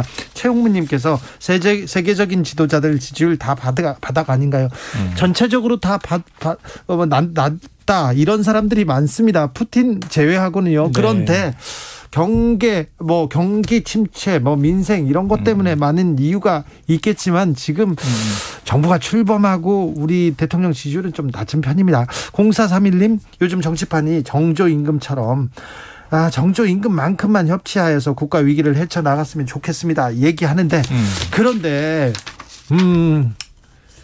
이 지지율의 바닥이 여기가 아닐 수도 있어요. 왜 그러냐면은 강기훈이라는 그 세 글자가 너무 네네. 또 강렬해서 거기에서 또 뉴스가 계속 나옵니다. 그리고 권성동 대표 왜 이렇게 사람 정말 공무원 시험은 이분한테 가야 되는 건가? 그 얘기가 아니요. 권성동 이 대표 직무대행 겸 원내대표가 강기훈 씨는 내가 추천한 게 아니에요. 이렇게 부인을 했는데 그래도 지난번에 우모 씨는 내가 추천했어요. 그러고 나서서 문제. 이번엔 추천 안 했어요. 그랬는데 문제는 확인된 게 정무실장을 지냈다. 그러니까 막역한 관계 아니냐. 필리핀도 같이 갔다 예, 필리핀도 같이 이제 특사로 갔다 올 때 대통령 취임식입니다. 그때 같이 동행했던 거고 심지어는 대통령과 이 메시지를 주고받는 과정에 강기훈과 함께 뭐 어떻게 하겠다. 그러니까 이게 지금 추측은 이런 거죠. 자, 이준석 대표를 날리고 내부 총질하던 당대표가 바뀌어서 당이 잘 됐다고 하는데 엄 소장이 말씀하신 2030 특히 이대남들 떠나가는 게 문제예요. 청년이 이준석밖에 없습니까? 근데 문제는 선출된 권력으로서의 당내 권력으로서의 이준석과 지금 어찌 보면은 다른 정당의 대표였다는 거 아니에요? 이 원외 정당인데 소수 정당이고 이름도 다 처음 들어보고 그런데 이제 사실상 이제 유튜브 활동을 했다는 거잖아요. 네. 이 인물을 데려다가 어찌 보면 좀 이준석의 대체제처럼 이야기를 하면 당의 권위를 원내대표 겸 직무대행이 스스로 무너뜨리는 결과가 됐다. 이준석, 강기훈 비교가 되는 건가요? 국민 시선으로 본다면? 그래서 이것도 이상하고 그다음에 그 성향에 대한 비판이 계속 있는데 대통령실이 또 이상한 일을 해요. 이중 플레이를 하는 게 한 입으로 두 말을 하는 게 워딩이 그냥 이어져 있어요. 자, 강기훈이라는 이름은 행정관이 있는데 그 사람이 그 사람인지는 모른다. 확인해 줄 수 없다. 그런데 극우라고 이야기하는 것에 대해서 이 방어를 쳐줘요. 네. 왜 그걸 굳이 설명을 했을까? 그러면 누가 봐도 그 강기훈이 그 강기훈이네. 극우인지 극좌인지 그런 표현에 대해서 왜 청와대가 왈가왈부 변호를 해주지? 이상해졌다고요. 사람 이름이 나왔으면 이 사람이 어떠한 능력으로 어떠한 경력으로 네. 여기에서 어떤 일을 하고 있습니다. 이 얘기를 해야 되는데 그 얘기를 하지 않습니다. 네. 청와대는 다양한 분야에서 대통령실은 다양한 분야에서 이 정무적 활동을 했던 분들을 행정관으로 채용하는 경우가 간혹 있습니다. 네, 그렇죠. 네, 저는 다양성 차원에서 필요한 부분도 있다. 그리고 근데 이렇게 극우적인 사람들이 다양성에 국민을 대표해서 능력이 출중해서 꼭 대통령실에 가 있어야 됩니까? 네, 그러니까 극우적인 사람도 있고 또 극좌적인 사람도 있고 다양한 이념 성향의 극좌가 또 나옵니까? 갖고 있는 분들이 계실 수 있는 거죠. 그래서 저도 이분의 홈페이지를 들어가 봤어요. 이름은 참 아름답습니다. 자유의 새벽당. 그리고 이제 보니까 강령도 있고 다양하게 이제 활동할 수 있는 현역 의원도 나오고 그랬어요. 네, 기초 자료들도 있더라고요. 그래서 저는 그러니까 이런 부분을 이제 용산 대통령실의 전반적인 문제다 이렇게 너무 그러니까 공세를 팔 필요는 없다. 그러니까 간혹 실수할 수도 있는 거고요. 그리고 이제 이 대통령실이라는 게 무슨 문제가 생기면 일단 대통령하고의 연관성을 최대한 줄이면서 보호하려고 하잖아요. 그 대통령실에서 근무하는 사람들이 그런 아픔도 저는 있을 거라고 봅니다. 근데 아픔은 알겠는데 너무 실수라고 해야 되나요? 좀 자질이나 능력, 인사 검증은 좀 철저히 해야 될 것 같습니다. 네, 자, 앞으로는 개선되리라고 생각하고요. 그런데요. 네. 그런데 휴가 가는 대통령이 편치 않은 게 국민의힘 내부가 만만치가 않아요. 네네네네. 지금 경랑에 입사입니다. 배현진 최고가 그만뒀어요. 사퇴. 네, 사퇴하면서 이거 비대위나 조기 전당대회로 이거 꾸려지는 건가? 그런데 권성동 원내대표하고도 이게 화음이 맞지 않습니다. 화음이 안 맞았죠. 지금 일단은 이 사퇴의 편 자체가 지금 상황이 심각하다. 누군가는 책임져야 한다. 지도부의 일원으로서 나는 이제 사퇴하고 물러나겠다. 손 떼겠다. 쉽게 말하면. 근데 그 이유가 뭐냐면 지금 끊어야 할 때 끊어주지 못하면 더 큰 혼란이 온다. 이렇게 얘기를 했어요. 예. 그럼 뭘 끊어야 된다는 거죠? 예를 들면 이준석 대표가 굉장히 티격태격했던 배현진 최고위원이잖아요. 네. 그리고 윤핵관이잖아요. 네. 그러면은 이제 이준석 대표가 돌아오지 못하도록 지금 사고 처리하고 6개월 동안 직무대행이 위임받은 상황으로 정리가 됐는데 6개월 후에 이준석 대표 돌아올 길을 끊어야 된다는 건지 아니면 지금 권성동 체제가 이 3아웃이에요. 3번. 예를 들면 이제 이 야당하고 합의했다가 번복한 사건이라든가 지금 사과를 3번 했어요. 예. 이 아웃이라는 개념이. 그럼 권성동 체제도 이게 불신임 상황이니 이것도 바꿔야 된다든가. 어쨌든 이 지금 권성동 체제의 의미는 뭐냐 하면 고리는 아니다. 6개월 한시적인 직무대행 체제로 가고 그 이후에 고민하자. 유상범 의원의 뭐 마이크가 켜져서 흘러나온 얘기에 따르면 경찰 조사에서 이준석 대표가 불리한 게 나오면 그때는 고리시킬 수도 있다라는 취지의 흐름이 있단 말이에요. 조기 전대론자들이 적지가 않은데 지금은 잠복해 있었는데 보니까 이 권성동도 안 되겠네. 이런 분위기가 됐어요. 대통령에게 도움이 안 되네. 사고만 치네. 그러면은 여기서 지금 딱 도사리고 있는 대항마는 누구냐면 장제원 의원으로 딱 시선이 가는 거죠. 그럼 장제원 체제인가? 근데 어쨌든 누가 안철수 체제인가? 혹 김기현 체제인가? 대안들이 있는데 정치적 욕망이 지금 들끓고 있으니까. 문제는 절차는 뭐냐 하면 조기 전대로 가야 되겠네. 합의가 돼서 이게 선출이 돼야 뒷말이 없을 거 아닙니까? 계속 이제 임시체제로 갈 수는 없잖아요. 지금 새 정부 초기 3개월인데 그러니까 여기서 조기 전대론이 이제 고개를 딱 들었고요. 이거는 꺾기 어렵다. 그럼 제가 보기에는 계속 도미노로 한 사람씩 날아갈 위험성이 커요. 이러한 임시체제나 비상대응체제로 가면. 그래서 차라리 이렇게 되면 조기 전대로 갈 수밖에 없다. 여기서 이준석 대표 입장 무엇인가. 아까 말씀하신 대로 저도 윤석열 대통령이 이준석 대표와 다시 손을 잡고 자 당원권 정지는 당에서 윤리위가 결정하는 거니까 내가 어쩔 수 없지만 어쨌든 함께 젊은 층을 잘 다독여 봅시다. 지금 예를 들면 장해찬 평론가인데 청년 TF 단장이었단 말이에요. 대선 기간 중에. 네. 지금 청년재단 이사장이 됐어요. 그러니까 이런 이제 선거에 기여한 공개된 인물들이 있지 않습니까? 또는 뭐 이 저 천하람 변호사도 있는 거고요. 순천에서 당협위원장 맡고 있는 또는 지금 김용태 최고위원 같은 인물이 있잖아요. 여기저기 있어요. 이 공개된 젊은이들을 모아서 당내에 하나의 구심력을 만들어내지 못하고 드러나는 이름들을 보면 자꾸 안모 극우 유튜버 또 뭐 강기훈 뭐 씨가 행정관은 맞는데 극우는 아닌데 내용을 들여다보니까 뭐 이 부정선거론 펼쳤고 그리고 심지어 뭐 이 박근혜 대통령 탄핵 뒤에는 중국 공산당이 있다. 뭐 이런 설. 이게 지금 납득이 안 되잖아요. 이준석 대표는 합리적 보수인데 탄핵의 강을 건넜다 그랬는데 지금 보니까 탄핵의 강을 안 건넌 인물들이 자꾸 있는 거예요. 네. 그런데 비대위 전환 얘기가 나오는데요. 제가 보기에 오늘 그러니까 배현진 최고위원의 사퇴는 다소 돌발적인 그런 부분이 있는 것 같다. 저는 그런 생각이 들어요. 그러니까 어제 저녁에 이 우파 종편 중에 한 곳에서 이 대통령실에서 당에다가 당 지도부에다가 요구했다. 네, 비대위 전환에 대한 의견을 전달했다 이런 보도를 한 데가 한 군데 있었어요. 네. 그러니까 저는 이제 그 보도를 봤는데 제가 보기에는 그렇게 신뢰성 있어 보이지는 않은 보도였거든요. 카더라 통신이다. 네, 그렇습니다. 그 정도 수준이고 그리고 이제 대통령실에서 누군가 거기도 이제 여러 수석이 있고 여러 관계자가 있으니까 또 참칭하는 사람이 있을 수도 있고 윤핵관을 이런 사람 중에 하나가 배 최고위원한테 얘기를 해서 저는 이제 상황이 이렇게 간 것이 아닌가 이렇게 생각이 돼요. 왜냐하면 사실 권성동 직무대행 체제를 날린다는 것은 윤핵관들을 싸잡아서 책임을 묻는 거예요. 윤핵관들에게. 그렇지 않죠. 아니 그렇게 될 가능성이 큽니다. 일단 왜냐하면 자. 권성동 직무대행 체제를 물러내고 그다음 거기다가 장제원 체제를 그러니까 세운다? 누가 이걸 납득하겠습니까? 그렇죠. 그 안에서도 다 다른 얘기가 나오겠죠. 그렇죠. 다 나올 수 있습니다. 그래서 제가 보기에 이번 그 비대위 전환 논란은 약간의 해프닝 성격이다. 그리고 비대위로 전환하려면 누가 언제 어떻게 그리고 실익은 뭔가 이게 계산이 돼야 돼요. 근데 당장 엊그저께만 해도 권성동 직무대행에 대해서 윤 대통령이 힘을 실어준 거잖아요. 고생했다고 했지 않습니까? 한 이틀 고생했겠다 이러면서. 그리고 이제 비대위 전환은 조기 전대를 전제로 한 거예요. 그러면 조기 전대가 언제 지금 이제 국회가 열리고 있는 거잖아요. 국회는 야당의 시간입니다. 민주당의 공세를 막아내는 게 지금 이 국민의힘이 돼야 되거든요.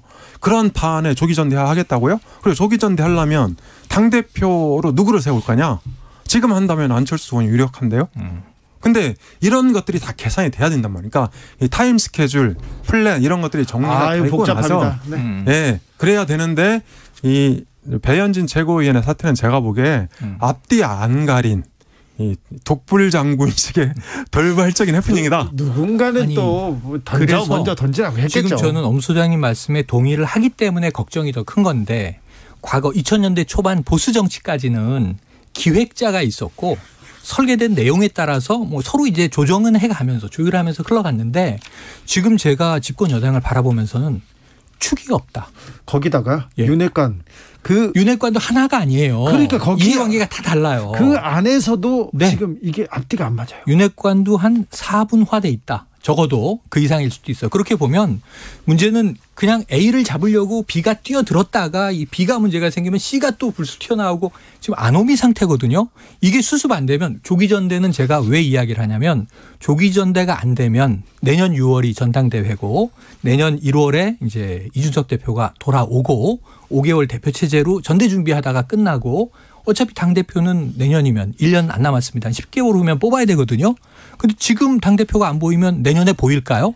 그래서 지금 차라리 강력한 리더십 체제를 준비해라. 내년 6월에 전당대회를 하든 올해 12월에 하든 그거는 50보 100보예요. 근데 리더십을 만들어야 되는데 아노미다. 아노미를 어떻게 국민의힘은 극복할 것인가. 이거 해결 지금 못하면 2, 3년 갑니다. 예. 총선 오거든요. 어떻게 하려고 그러죠? 그리고요. 또 윤심이 또 이제 윤심이 이준석 대표한테는 분명히 없다는 걸 분명히 알았어요. 것 아닌가. 알았습니다. 이 뒷처리를 어떻게 할 건지는 이준석의 반격 이런 것도 이번 주부터는 또 이번 주까지는 또 이 문자 얘기가 나왔다면 다음 주에는 이준석 대표가 움직이기 시작할 텐데 이거는 또 어떻게 될지 모르겠습니다. 그런데요. 금도끼를 들고 김건희 여사가 나오셨어요. 4번 만에. 네. 어떻게 보셨습니까? 네. 김건희 여사가 진수식 줄을 도끼로 잘랐죠. 네. 그런데 사실 김건희 여사는 이게 돈으로 환산할 수 없는 중요한 정치적 자산입니다. 그래서 저는 강신호 변호사 얘기랑 비슷한데요. 네. 원석이다. 저를 그렇게 비교하지 마시고요. 기분 나쁩니다. 네. 어쨌든 그러니까 일정한 시점에 정상적인 활동은 필요하다. 저는 그렇게 보고요. 그리고 국민들이 김건희 여사에 대해서 관심이 많은 게 사실 국민들은 정권이나 대통령에 대해서 서사 또는 스토리를 요구하거든요. 근데 윤석열 대통령이나 이 윤석열 정부가 스토리 서사가 좀 약하잖아요. 그런 면에서 이제 김건희 여사에 대한 관심이 되게 높은데 저는 지금 김건희 여사 그 비호감도도 윤 대통령 그 부정평가랑 비슷합니다. 60% 초중반. 그래서 같이 저는 연동되어 있다고 보고요. 지금은 무슨 일을 해도 예를 들어서 잠을 자도 커피를 마셔도 밥을 먹어도 믿게 보이기 마련이에요. 그래서 저는 우선 김건희 여사나 윤 대통령에 대한 비호감도를 개선하고 물론 시간이 좀 걸리겠죠. 그런 다음에 활동을 조금씩 늘려나가는 것이 필요하다 이렇게 생각을 합니다. 저는 뭐 팬카페 활동을 조금 자제시키는 게 좋겠다. 아니면 아예 절연하는 게 좋겠다. 강신업 이제 회장이 물러난 마당에. 왜냐하면 이게 자꾸 언론에 드러나는 게 문제예요. 그리고 전 어제 진수식은 아주 좋았고 아무런 문제가 없다. 영부인의 입장으로 여성이 그 진수 줄을 절단하는 거 전통 행사고 국내나 해외나 그렇게 해왔어요. 네. 그런데 문제는 뭐냐면 전 언론이 문제인데 정조대왕함이 진수식의 주인공이에요. 이게 SM-6 그야말로 이제 이 북한 탄도미사일을 요격할 수 있는 해상 요격할 수 있는 첫 번째 첨단 이지스 구축함이란 말이에요. 그렇습니다. 자주국방에 뭐 총화가 거기에는 뭐 이제 국산 이제 소나가 들어가고 그런데 이런 얘기들이 좀 빠지고 정조대왕함은 무슨 소품처럼 등장하고 김건희 여사를 위한 행사처럼 언론 보도가 너무 포장을 해서 자 금도끼로 4번 만에 절단선을 잘랐다. 그리고 이 진수 줄은 뭐 탯줄을 의미한다. 영국식 행사로 이 스타일이 치러졌다. 또 뭐 전통적으로 여성들이 이렇게 하는 것이다. 그러니까 이게 스토리텔링이 좋은데 이 스토리의 비중이 한 3. 그리고 진수식의 의미 자주국방이 7. 이 정도인데 안 그래도 이 저 굉장히 김건희 여사가 잘한 게 공식 행보하기 전에 자필 편지 썼잖아요. 고 심정민 소령. 네. 이분이 이제 전투기가 추락하는데 민가를 다치지 않게 하기 위해서 조종관을 끝까지 안 놓고 비상 탈출 안 한 분이거든요. 근데 그 유족에게 위로의 편지 쓴 거 잘한 거예요. 호국 보훈 안보 측면인데 진수식도 맥락이 있어요. 예. 근데 본인의 기사가 너무 많이 나가면 본인이 민망하여. 자, 정조대왕함이야말로 우리나라 이 국방의 총화이고 주인공은 정조대왕함입니다. 제가 뭐 거기에 조력한 것은 그 영부인의 역할이죠. 해야 되는데 주인공이 뒤바뀌는 바람에 본인이 오히려 민망한 상황이 연출돼 버렸고 언론의 문제가 있다. 이걸 좀 조정하고 조율하는 것도 대통령실 역할 아닌가. 그렇죠. 대통령실에서 좀 어떤 뉴스가 나올지 이렇게 좀 예상을 해서 이 정도는 조금 조율할 수 있지 않을까 그런 생각도 해봅니다. 네.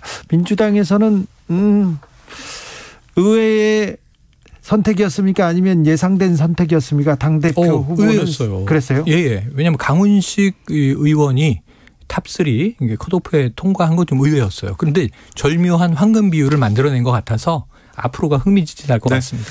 네, 강훈식 의원은 사실 이제 대선 때 이재명 의원의 그렇죠. 핵심 사유명 중에 하나였어요. 그렇죠. 그러니까 박홍근 원내대표하고 김영진 전 사무총장. 그런데 사실 이번에 출마한 걸 보면 이를테면 이제 그 반기를 들었다 이렇게 볼 수 있거든요. 그런데 어쨌든 강훈식 의원은 이 97그룹의 선두주자로 이번에 부상을 했다. 그렇죠. 그래서 본인도 권력 의지가 상당하거든요. 예. 그리고 이제 그 유일한 이제 비호남 주자이기도 하고. 그래서 이 강훈식 의원이 앞으로 어떻게 그 민주당에서 성장해 가느냐에 따라서 포스트 이재명이 될 수도 있다. 저는 그렇게 생각합니다. 비호남 후보요? 그러니까 이제 그 출마한 후보들 중에 네. 네, 대선 그 알겠습니다. 당대표 후보들 중에 이근우님께서 제발 민생 경제를 우선으로 좀 합시다. 네네. 박상수님도 국민의 마음을 보는 민생이 근본입니다. 이렇게 얘기했습니다. 정치연구소 영앤영, 최영일, 엄경영 두 분과 함께 고급진 컨설팅 해봤습니다. 감사합니다. 고맙습니다. 감사합니다. 네, 저는 잠시 숨 좀 돌렸다가요. 6시에 박지원 전 국정원장과 함께 돌아오겠습니다.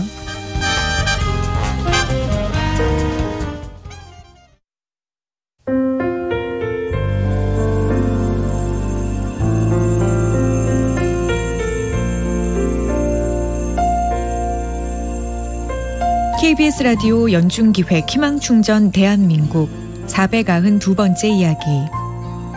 안녕하세요. 아나운서 이현주입니다. 8살 지웅이는 얼마 전까지만 해도 엄마의 고향 키르기스스탄에서 살고 있었습니다. 집안의 가장이었던 아빠는 어느 날 지웅이와 2살 터울의 형 그리고 엄마를 남겨둔 채 훌쩍 떠나버리고 말았습니다. 자폐성 장애를 갖고 있는 지웅이가 외가 식구들에게 학대당하는 걸 도저히 지켜볼 수 없었던 엄마. 남편을 찾아서 한국에 가기로 결심했습니다. 국내 이주 여성 기관의 도움을 받아서 입국할 수 있었는데요. 남편을 어떻게 찾아야 할지 막막하지만 따뜻한 사람들의 응원 덕분에 한편으론 마음이 놓입니다. 낯선 땅에서 적응을 시작한 지웅이네 가족을 위해서 여러분이 힘을 실어주세요.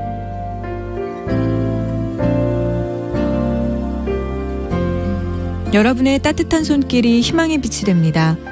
ARS 060-700-1580 060-700-1580 한 통화 3,000원으로 희망을 선물해 주세요. KBS 라디오 연중기획 희망충전 대한민국은 초록우산 어린이재단, 인탑스 주식회사 그리고 청취자 여러분과 함께합니다. ARS 060-700-1580 한 통화 3,000원입니다.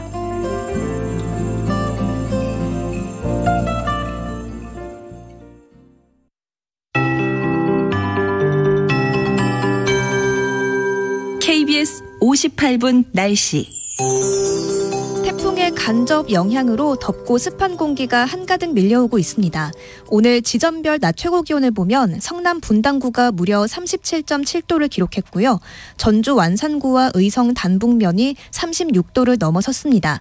전국 대부분에 폭염특보가 내려진 가운데 서울을 포함한 많은 지역이 폭염경보로 강화했는데요. 밤에도 서쪽 지역을 중심으로 열대야가 나타나겠습니다. 주말 아침 서울과 제주가 27도, 광주, 부산 26도로 후텁지근하겠고요. 내일 한낮엔 서울과 춘천이 35도, 대전, 광주 33도, 부산 30도, 제주 31도 안팎까지 오르겠습니다. 오늘 밤까지 또 내일도 낮 동안 내륙엔 소나기 가능성이 있습니다. 한편 제5호 태풍 송다가 현재 일본 남동쪽 해상에서 이동하고 있습니다. 내일 제주도 남쪽 먼바다를 지나면서 제주도와 남해안에 시간당 30에서 50mm의 강한 비를 뿌리겠습니다. 제주도는 내일 오전부터, 남해안은 밤부터 비가 내리겠고요. 모레까지 제주도에 최대 150에서 산간 지역은 300mm 이상, 남부지방은 10에서 60, 전남 남해안과 지리산 부근에 80mm 이상 내릴 수 있겠습니다.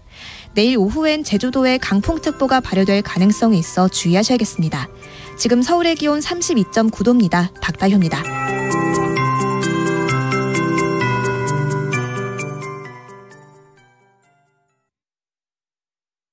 정성을 다하는 국민의 방송 KBS가 6시를 알려드립니다. AM 711kHz, FM 97.3MHz, KBS 1라디오입니다. HLKA.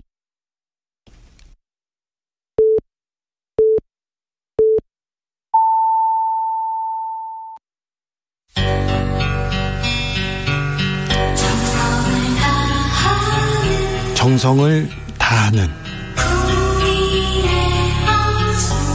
국민의 방송 KBS 주진우 라이브. 그냥 그렇다고요. 이 시각 라디오 정보센터 뉴스입니다. 윤석열 대통령이 다음 주 휴가를 앞두고 코로나19 중대본 회의를 주재하고 일선 파출소를 방문했습니다. 국민의힘 권성동 대표 대행과의 이른바 내부 총질 문자 논란에 대해서는 오늘도 별도 입장을 밝히지 않았습니다. 2020년 검찰총장이던 윤석열 대통령에 대해 부당하게 징계를 청구하고 직권을 남용해 검찰총장의 권한을 정지시켰다며 법치주의 바로 세우기 행동연대가 추미애 전 법무부 장관을 고발한 사건을 서울중앙지검이 수사합니다.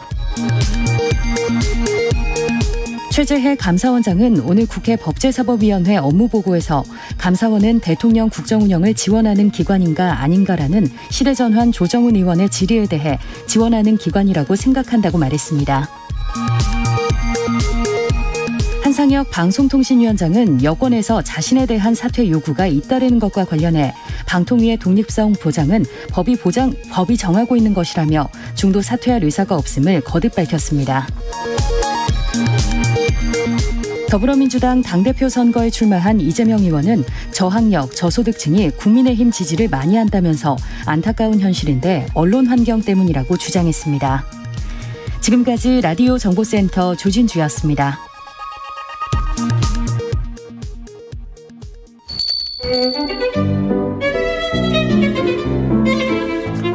어서 오십시오. 고품격 정치 토크의 세계로 오신 여러분 환영합니다. 구성급 정치 맛집 메인 셰프 소개합니다.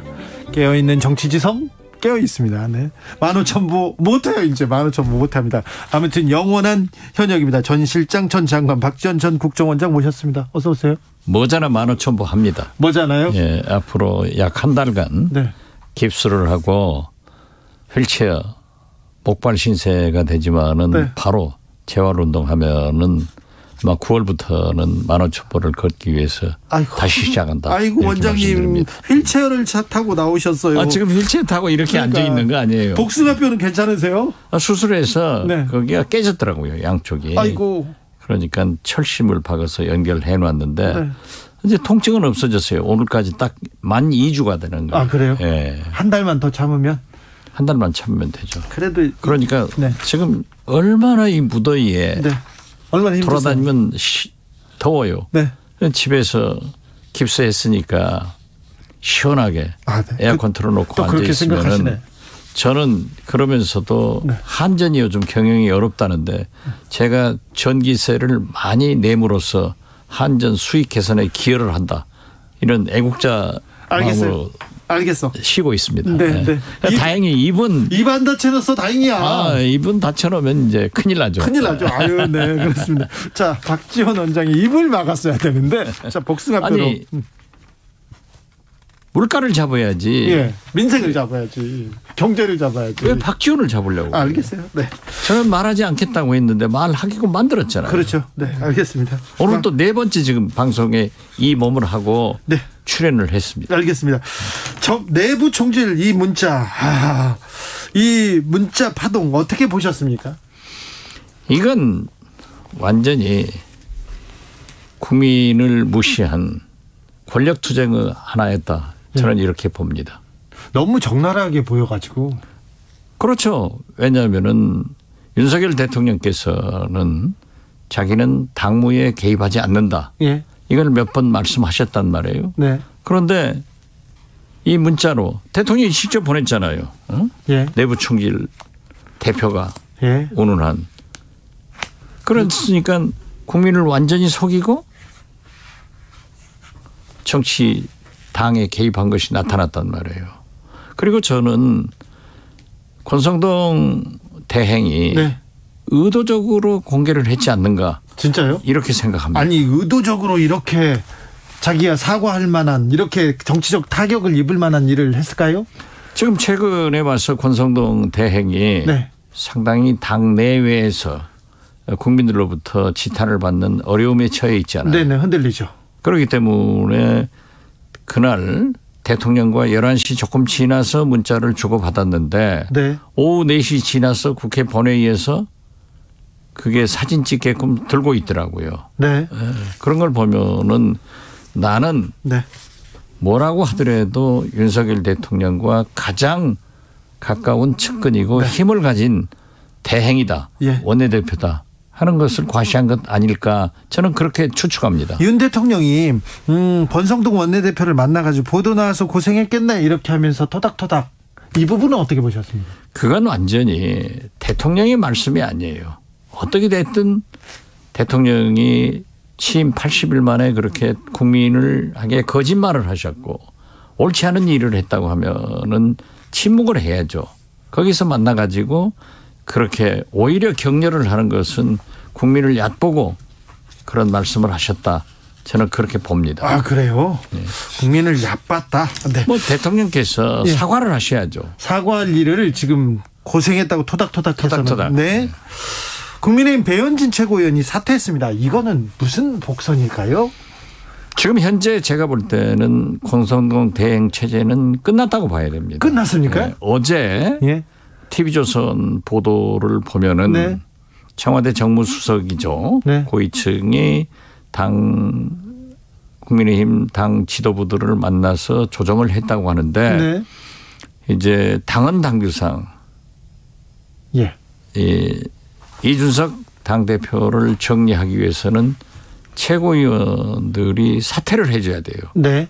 그래서 제가 알고 있기로는 3분의 최고위원들에게 사퇴하기로 합의를 했다. 그래서 첫 발을 그런 차원에서 오늘 아침부터 이제 배현진 최고위원의 사퇴가 나오더라고요. 예. 그래서 그런 순서로 가고 있지 않는가 저는 그렇게 봅니다. 배현진 최고위원이 첫 발을 뗐고 나머지 최고위원들도 한두 명 더 가세하면서 어쩔 수 없이 우리는 비대위로 갈 수밖에 없다 이렇게 그러니까 최고회의가 사실상 기능이 상실하면은 지금 현재는 이준석 당대표의 사고로 대행 체제가 되지만은 네. 그 기능이 완전히 효력이 없어지면은 이제 전당대회를 한다든지 혹은 비대위원장을 선출하는데 네. 정기국회도 있고 국정감사 등 여러 가지 국회 일정이 있기 때문에 비대위 체제로 간다. 이렇게 저는 알고 있습니다. 비대위로 간다. 비대위로 가면 이제 그러면 이준석 대표는 못 돌아오는 겁니까? 그건 지금 대통령께서 네. 그러한 문자를 보냈을 때 그 예. 의미는 이준석 당대표는 어떤 경우에도 당대표로 롤백할 수 없다. 예. 이런 걸 했기 때문에 이준석 대표도 그걸 잘 알고 있으니까 지금 저항하고 있는 거 아니에요? 네. 돌아오려고 하는 게 아니라 장래를 도모하기 위해서 명분을 쌓아가고 있다. 국민 속으로 들어가고 있다. 저는 그렇게 봅니다. 그렇군요. 자, 국회가 열렸습니다. 자, 스타 장관이 탄생한 것 같습니다. 어떤 쪽인지는 모르겠습니다. 이상민 행정안전부 장관, 그리고 한동훈 법무부 장관, 특별히 한동훈 법무부 장관에 대한 관심이 높은 것 같은데요. 요즘 어떻게 보셨어요? 법사위에 계셨으면 이 만주 변호사 출신 박지원 원장께서 한동훈 장관을 어떻게 이렇게 다뤘을까, 그런 것도 좀 자막 궁금합니다. 저는 요즘 뭐 법사위 주변에서 그 지난 청문회 이후 네. 박남매, 네. 박지원, 박영선 얘기가 계속 나온다고 그래요. 네. 저는 지금 현재 윤석열 대통령이 한 달 정도 됐을 때 차기 대통령 선호도를 여론조사 기관에서 조사를 했지 않습니까? 네. 그때 압도적으로 이재명 의원이 1등, 네. 그리고 오세훈 시장이 2등, 한동훈 장관이 3등이 되더라고요. 네. 어떻게 됐든 부각된 건 사실이에요. 네. 스타 장관이 된 건 사실이에요. 네. 그렇지만은 윤석열 대통령께서도 검찰총장 할 때 대통령 후보로 여론조사가 계속 부각되니까 예. 나는 여론조사에서 빼달라. 예. 예, 그래서 나는 윤석열 대통령이 그때 총장으로서 굉장히 옳은 태도를 하시는구나. 이렇게 생각했어요. 네. 그렇다면 한동훈 장관도 그런 겸손한 자세를 갖는 것이 필요하다. 그리고 지금 이 보수 측에서 국민의힘 지지층에서는 한동훈 장관이 국회에 가서 큰소리 빵빵 치니까 굉장히 시원하고 아주 스타 의원이다라고 생각하는데, 제가 볼 때는 윤석열 정부가 지금 오늘 갤럽 여론조사에서 28%는 네. 부정, 네. 긍정, 62%가 부정인데 네. 이게 여러 가지 이유가 있겠지만은 국민 앞에 겸손하지 못했다. 예. 이런 것도 크게 작용했으리라고 봐요. 네. 그래서 저는 그래도 한동훈 장관은, 국회의원은 국민의 대표예요. 예. 국민을 상대하는 장관의 태도로서는 좀 과격한 점도, 네. 너무 똑똑한 점도 있다. 예. 그러니까 저는 한동훈 장관의 미래를 위해서도 겸손했으면 좋겠다. 네. 이렇게 말씀드립니다. 국민의 대표한테 지금 그렇죠. 너무 따져. 국회의원이 어떤 자리입니까? 네. 국민의 대표예요. 예. 알겠습니다. 민주당으로 가볼까요? 민주당 안 가도 되는데. 안 가도 돼요? 이 얘기만 하셨으면 좋겠습니다. 민주당 아직 복당 안 했어요. 그래요? 왜 안 되시죠? 이제 뭐 대표 결정되면은 복당하려고 그래요. 아무튼 지지율이 28%까지 떨어졌습니다. 아까 정치연구소에서도 저희 개요도 언급했는데요. 자, 이건 좀 심각하게 받아들여야 되는데. 이건 보통 문제가 아닙니다. 네. 지금 뭐 청와대에서, 대통령실에서 국민의 의사를 알고 겸허히 수용하겠다, 이런 얘기를 했지만은 지금 만약에 이것이 내각제라고 하면은 정권이 물러가야 되는 겁니다. 총리 쫓겨났죠. 네, 그렇죠. 그리고 역대, 물론 이명박 대통령 당시 이보다도 훨씬 낮은 24% 정도가 나왔지만은 그때는 수입 소고기 파동. 네. 명확한 대형 문제가 있었으니까 된 거예요. 예. 그렇지만은 윤석열 대통령은 지금 오늘이 81일째인데 그렇게 큰 대형 사고도 없는데 어떻게 됐든 인사를 잘못했다. 도어 스태핑에서 대통령이 자꾸 실언을 한다. 김건희 여사의 공적 활동, 그리고 무엇보다도 국민과 세계는 경제와 물가인데 자꾸 사정으로 간다. 네. 이런 것들이 전부 국민들에게 아주 속상하게 했단 말이에요. 네네. 그리고 이 집권 여당이 권력 투쟁만 하고 이렇게 겸손하지 못하니까 이런 결과가 나왔는데, 저는 더 한심하게 생각하는 것이, 만약에 이 정도로 국민들이 28%밖에 지지하지 않는, 긍정적 평가를 하지 않는 결과가 나왔다고 하면은 총리나 당대표나 대통령실장, 이분들은 제 탓입니다. 저희들이 대통령을 잘못 모셔서 국민들로부터 이런 평가를 받게 됐으니까 저희들이 책임지고 물러가겠습니다. 네. 이런 태도가 나오는데 아무도 그런 것이 없어요. 인적 쇄신이 좀 필요하긴 한 것 같아요. 이제 보십시오. 만약에 지금 18, 9일 한 20일 있으면은 대통령 취임 100일입니다. 네. 뭐 KBS에서도 모든 언론이 평가를 그렇죠. 할 여론조사합니다. 거고 뭐 당에서도 할 거고 예. 할 거란 말이에요. 그러면 윤석열 대통령 취임 100일 뭘 잘했냐? 뭘 했냐부터 물 거예요. 네. 그럼 뭘 했습니까? 저는 대통령실을 용산으로 옮기고 청와대 개방한 것. 예. 그리고 모든 잘못은 문재인 정부 탓이다. 네. 나무 탓한 것. 응? 국정원 조사한 것. 경찰. 예. 31년 전으로 후퇴시켜서 경찰 만든 것. 권력투쟁. 이런 것밖에 없지 않습니까? 내세울 게 없어요. 그래서 저는 윤석열 대통령이 성공하고 대한민국이 제대로 가기 위해서는 그래도 인적 청산을 해서 내각, 당, 대통령실을 개편해 가지고 네. 새로운 인물로 지난 100일간은 우리가 시행착오가 있었습니다. 네. 그러니까 이러한 새로운 진영을 가지고 경제 물가는 이렇게 잡고 대북 문제는 이렇게 하고 네. 코로나는 이렇게 대처할 것이며 지금 인구 감소 같은 이런 큰 국가적 아젠다를 어떻게 하겠다 하는 비전을 제시해 주는 것이 수습의 길이지 네. 이대로 그냥 뭐 없는 것처럼 지나가면 절대 안 된다. 알겠습니다. 저는 그렇게 말씀드립니다. 정치 구단에 이렇게 아주 고수의 시각으로 그래도 이 자리는 이 사람들은 책임져야 된다. 몇 명 이렇게. 아니 그러니까 총리도 네. 당대표인 권성당 대행도 네. 그리고 김대기 실장도 책임을 져야죠. 책임져야 됩니까? 네. 우리 대한민국 정치는 책임 문화입니다. 네. 미국은 수수 문화죠. 아 이거 그렇게 다 바꾸면 또 그 자리 공석대가 아니 다 바꾸는 게 아니죠. 거기에서 네. 문제되는 사람들은 좀 새로운 사람으로 해줘야지. 예. 아 교육부총리 교육부 장관은 지금 뭡니까? 구실도 못하고. 그래도 이런 것들이 네. 윤석열 대통령에게 국민이 화나게 한 거예요. 예. 국민을 화나게 만든 것이 그런 인사 아니에요. 예. 지금 21%가 인사 잘못했다는 거 아니에요. 그렇습니다. 그러나 하나도 인정하지 못하고 계속 그것을 밀어붙인다고 하면 되겠냐 이거죠. 네. 지지율이 더 떨어지면 대통령이 사과해야 됩니까? 대통령 중심제에서 대통령이 사과는 할 수 있겠지만은 대통령의 책임을 추궁하는 것은 어렵습니다. 네네. 그렇기 때문에 내각이 있는 거고 비서실이 있는 거고 일단 내각 비서실 당에서 네. 네. 알겠습니다.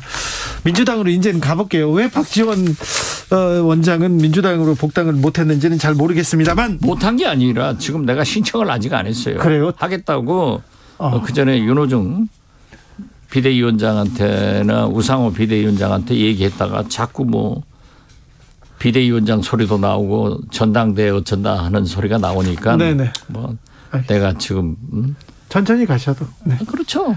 자 민주당의 대표 주자는 지금 박용진, 강훈식 그리고 이재명의 이 세 명으로 이렇게 좁혀졌습니다. 어느 정도 좀 윤곽은 예상하셨습니까? 글쎄요, 저는 그래도 30 네. 김민석 의원 중에 한 분이 들어가지 않을까 예. 그런 생각을 했는데 97 세력들 박용진, 강훈식이 둘이 됐더라고요. 예. 이런 걸 보면은 제가 처음부터 97 세력들은 단일화해라. 예. 단일화해서 1대1로 이재명 의원과 한번 세게 붙어봐라. 네. 그래서 그 전당대회 과정 중에서 민주당을 어떻게 개혁하고 혁신할 것인가.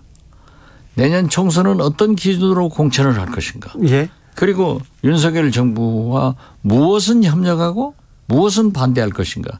이런 구체적인 내용을 당내에서 토론을 통해서 투쟁을 통해서 한번 만들어봐라. 그래야 흥행이 될 것이다라고 했는데 네. 이제 그 부분은 조금 미흡했죠. 좀 전당대회가 서로 예. 그냥 입만 버리면 누구든지 나는 반 이재명이다. 이재명 안 된다. 그런데 국민이나 당원들의 절대적 지지는 이재명 의원한테 있단 말이에요. 네. 그래서 난 그 싸우지 마라. 예. 왜 총을 옆으로 쏘냐. 네. 앞으로 쏘라. 예. 라고 했는데 아무튼 저는 그 97 세력들 두 사람이 이제 본선에 올라왔으니까 단일화해서 이재명 후보와 세게 한번 붙어보는 것이 바람직하다. 네. 이렇게 생각합니다. 속보 말씀드립니다. 국민의힘 초선 의원 32명이 비대위로 전환해달라고 당 지도부에 전달했다고 합니다. 제가 뭐라고 해요. 그 과정이에요. 네. 그런데 글로 가는군요. 윤석열 대통령께서 저걸요. 빨리 정광석화처럼 탁 결정을 해 줘야 됩니다. 그렇습니까? 그렇죠. 이렇게 돼가지고 계속 하면은 비대위 간다 아니다 뭐 어쩌다 하면은 상처만 남는 거예요. 그렇죠. 네. 그래서는 안 돼요. 네. 자, 민주당으로 다시 오겠습니다. 자, 이재명만 보여요. 다 이런 얘기를 합니다. 이번에 또 대표 경선이나 경선에서 다양한 목소리가 나오고 다양한 비전이 나오면서 새 인물이 나와야 되는데 이재명만 보여요. 이재명의 당이 되는 겁니까? 그것은 민주당이 네. 참으로 갖는 한계예요. 그렇습니까? 네. 우리가 이렇게 오랫동안 저도 정치를 하면서 보았지만은 김대중 대통령만 젊은 피를 수혈을 합니다. 네. 그래서 오늘날 민주당을 이끌고 있는 실질적 지도자인 586들이 김대중 대통령에 의해서 마지막 정치권으로 유입된 사람들이에요. 그 다음에 민주당에는 새로운 피가 수혈되지 못했어요. 그렇습니다. 어떻게 됐든 지금 현재 97 세력들도 네. 그 후배들이 없죠. 들어왔는데 네. 지금 두 분이라 당대표에 도전하는 것을 보면은 그래도 역시 민주당의 토양이 참 바람직한 당이다 이렇게 봐요. 그렇습니다. 그런데 지금 현재는 이재명만 보이잖아요. 왜? 네. 국민 지지가 제일 높고 예. 당원 지지가 제일 높은. 예. 그러니까 스타라고 하는 것은 자기가 노력하고 당원이 국민이 만들어줘야 됩니다. 네. 그래서 저는 이번 전당대회에서도 박용진 강원식이 단일화해서 세게 한번 붙으면은 스타가 탄생해서 이변이 일어나서 당대표가 될 수도 있고 만약 안 실패를 하더라도 민주당의 차기 지도자로 자리매김하지 않느냐 저는 그렇게 봅니다. 네. 일단 뭐 세게 붙어야 하는군요. 아, 그렇죠. 네. 그래야 스타가 다 나옵니다. 네. 네. 많은 스타들이 나오는 게 좋죠, 당에. 당연히 그렇죠. 네. 또 속보를 말씀드리겠습니다. 감사원장이 하반기에 공수처 감사 착수 예정이라고 발표했습니다. 그러니까 감사원에서는 방송통신위원회 그리고 권익위 그리고 공수처 감사할 거라고 합니다. 어떻게 보셨어요? 나는 감사원만 바로 서면은 대한민국이 바로 설 수 있어요. 그래요? 감사원만 정의로우면 대한민국의 정의가 이루어져요. 예. 우리나라 국가 최고의 사정기관 아닙니까? 네. 제가 법사위원으로 있을 때 보면은 4대강 감사를요. 예. 해요. 예. 그러면은 대통령이 바뀌면 정권에 따라 달라져요. 감사 결과가 밝혀지고. 네. 또 감사원장이 바뀌면은 또 달라져요. 네. 그래서 감사 기준이 뭐냐? 예. 라고 내 추궁한 적도 있는데 이번에도 보십시오. 네. 그 뭐 최재해 감사원장께서 네. 뭐 대통령 국정 철학을 잘 보좌하는 것이 감사원의 일이라고요? 그런 사람들이 감사원장을 하기 때문에 오늘날 감사원이 국민적 존경을 못 받는 거예요. 지금 보십시오. 예. 권익위원장이나 방통위원장은 네. 정치적 중립의 필요성과 권력의 휘둘름을 안 받기 위해서 임기제가 그렇죠. 보장되는 거예요. 그렇죠. 그것이 입법 정신이에요. 네. 그래서 감사원도 헌법기관으로서 임기제가 보장된 거예요. 예. 그런데 어제 그제 전현희 권익위원장을 상임위에서 네. 윤핵관 중에 찐 핵관 의원이 물러가라.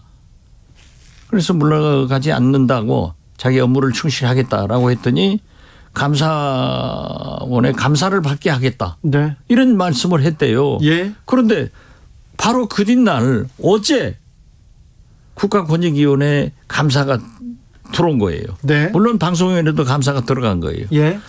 이런 식의 감사원이라고 하면은 진짜 이거 생각해 볼 만한 문제 아니에요? 그렇죠. 그런데 오늘 감사원장이 대통령의 국정 철학을 뒷받침하는 것이 감사원의 일이라고 하면은 그건 아니죠. 그렇죠. 네. 독립되고 중립되고. 왜 저는 흥분했는데 그렇게 네. 아주 당연한 것처럼. 그렇죠. 아니 그렇죠. 감사원이 그러면 안 되지 않습니까? 그거 좀 크게 얘기해 보세요. 아유, 네. 그럼요. 네. 네. 정의로워야지. 전 정의롭게. 주진우 기자도 옛날에는 좀 정의롭더니 요즘 맥이 많이 없어졌어. 제가 지금 진행하고 사회자로 이렇게 제가 감사원이 공정하고 중립이고 이거는 기본 아닙니까? 그렇죠. 그런데 예. 국가권익위원회 감사가 나와서 네. 제가 알아보니까 예. 전현희 이 원장이 출근 시간을 잘 안 지켰다. 출근 시간 이런 것을 감사원이 네. 해서 돼요? 얘기를 들어보니까 이제 세종시에 국가권익위원회가 있고 서울이 있고 그러니까 세종시 가기도 하고 예. 여기 오기도 한다 이거죠. 네. 오전에 거기 가고 오후에 올 수도 있고. 예. 그런데 그걸 아니 국가권익위원장의 출근 시간을 체크하려고 감사가 시작됐다? 이런 것은 얼마나 한심한 얘기예요. 저 수십 년간 이렇게 봐왔는데 장관급 인사의 출퇴근 시간을 가지고 감사한다는 얘기는 처음 들어본 것 같아요. 그런 것도 이제 뭐 체크하더라 네. 이런 것을 들었는데요. 이러면 안 돼요. 감사원 정신 똑똑히 차리라고 그랬어요. 네, 감사원 똑똑히 차려라. 제가 또 네, 그렇게 크게 해야 돼요. 얘기하겠습니다. 네. 똑똑히 차려야 된다. 경찰들의 반발. 그러면서도 경찰국을 지금 계속 기어이 이렇게 바로 시행하려고 하는 것 같습니다. 이 부분은 어떻게 끝날까요? 경찰과 이 정권과의 관계는? 행안부 경찰국 신설로 예.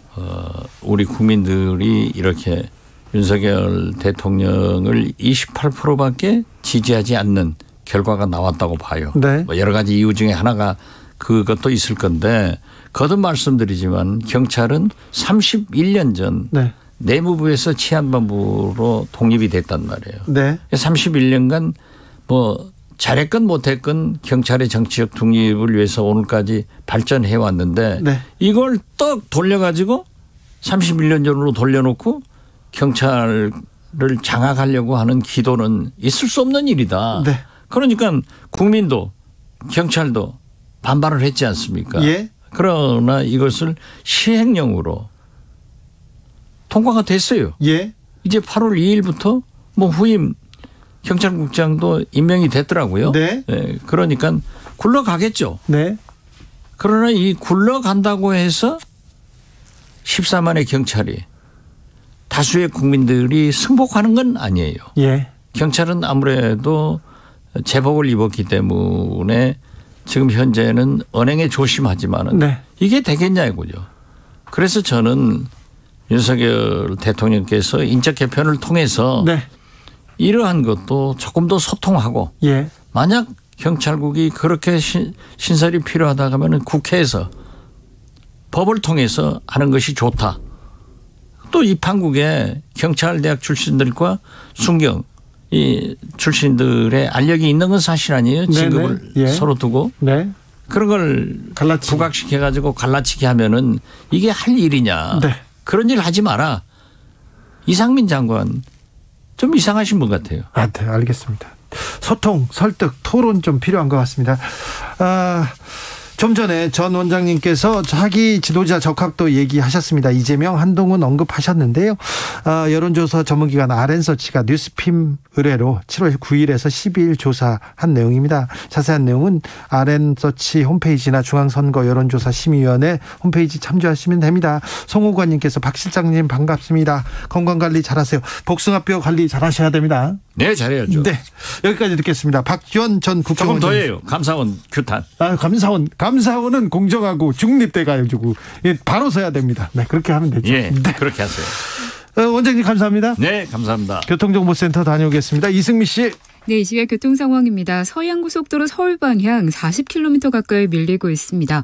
먼저 서평택 분기점에서 화성휴게소 부근까지 정체고요. 8탄 분기점에서 용담터널까지나 광명역에서 금천 쪽으로도 밀리고 있습니다. 평택 시흥고속도로 시흥 방향 조암 부근에서 시화대교 쪽으로 16km 구간에서 정체고요. 평택 제천고속도로 제천 방향은 서평택 분기점에서 청부까지 평택 고덕나들목에서 평택 터널 사이 밀리고 있고 안성 분기점에서 서안성 쪽으로는 사고 여파로 막힙니다. 경부고속도로 서울 방향입니다. 옥산 분기점에서 청주 휴게소 부근까지 정체고요. 이후 안성에서 오산까지 밀리고 있는데요. 조금 전 남사 부근 2차로에서 사고 나서 주의해서 지나셔야겠습니다. 오산 이후로는 기흥 동탄에서 수원까지 막힙니다. 또 달래내 고개에서 한남 쪽으로도 운행이 어렵습니다. KBS 교통정보센터였습니다. 정치 피로, 사건 사고로 인한 피로, 고달픈 일상에서 오는 피로. 오늘 시사하셨습니까? 경험해보세요. 들은 날과 안 들은 날의 차이. 여러분의 피로를 날려줄 저녁 한 끼 시사 추진우 라이브.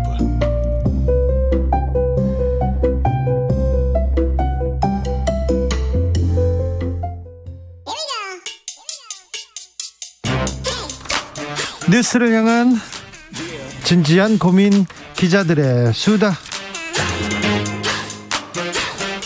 라이브 기자실을 찾은 오늘의 기자는 탐구하는 기자입니다. 미디어오늘 정철훈 기자, 어서 오세요. 안녕하세요. 네, 오늘은 어떤 이야기로 시작해 볼까요?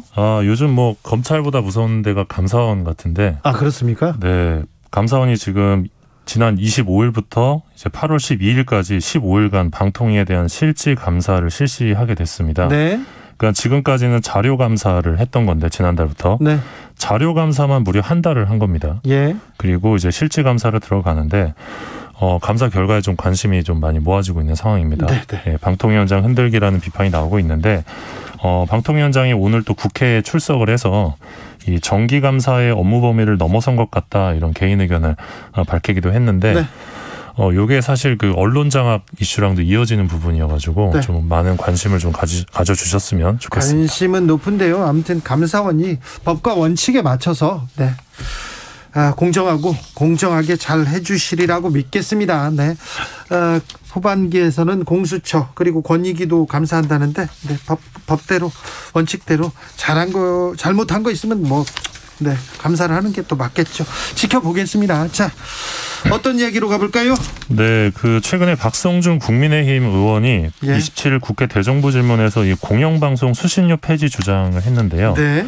뭐 수신료를 폐지하자는 주장이라기보다는 뭐 분리징수해야 된다. 정기도에서 분리징수 얘기가 나왔고요. 그리고 뭐 보수 언론에서 지금 뭐 다른 나라는 지금 더 안 받는다, 뭐 받지도 않는다, 폐지한다 이런 얘기를 계속 보도하고 있습니다. 예, 일단 그 94년 10월부터 이제 한전에서 수신료를 정기료와 이제 통합징수하고 있고요. 예. 아시겠지만 수신료는 매월 2,500원이고.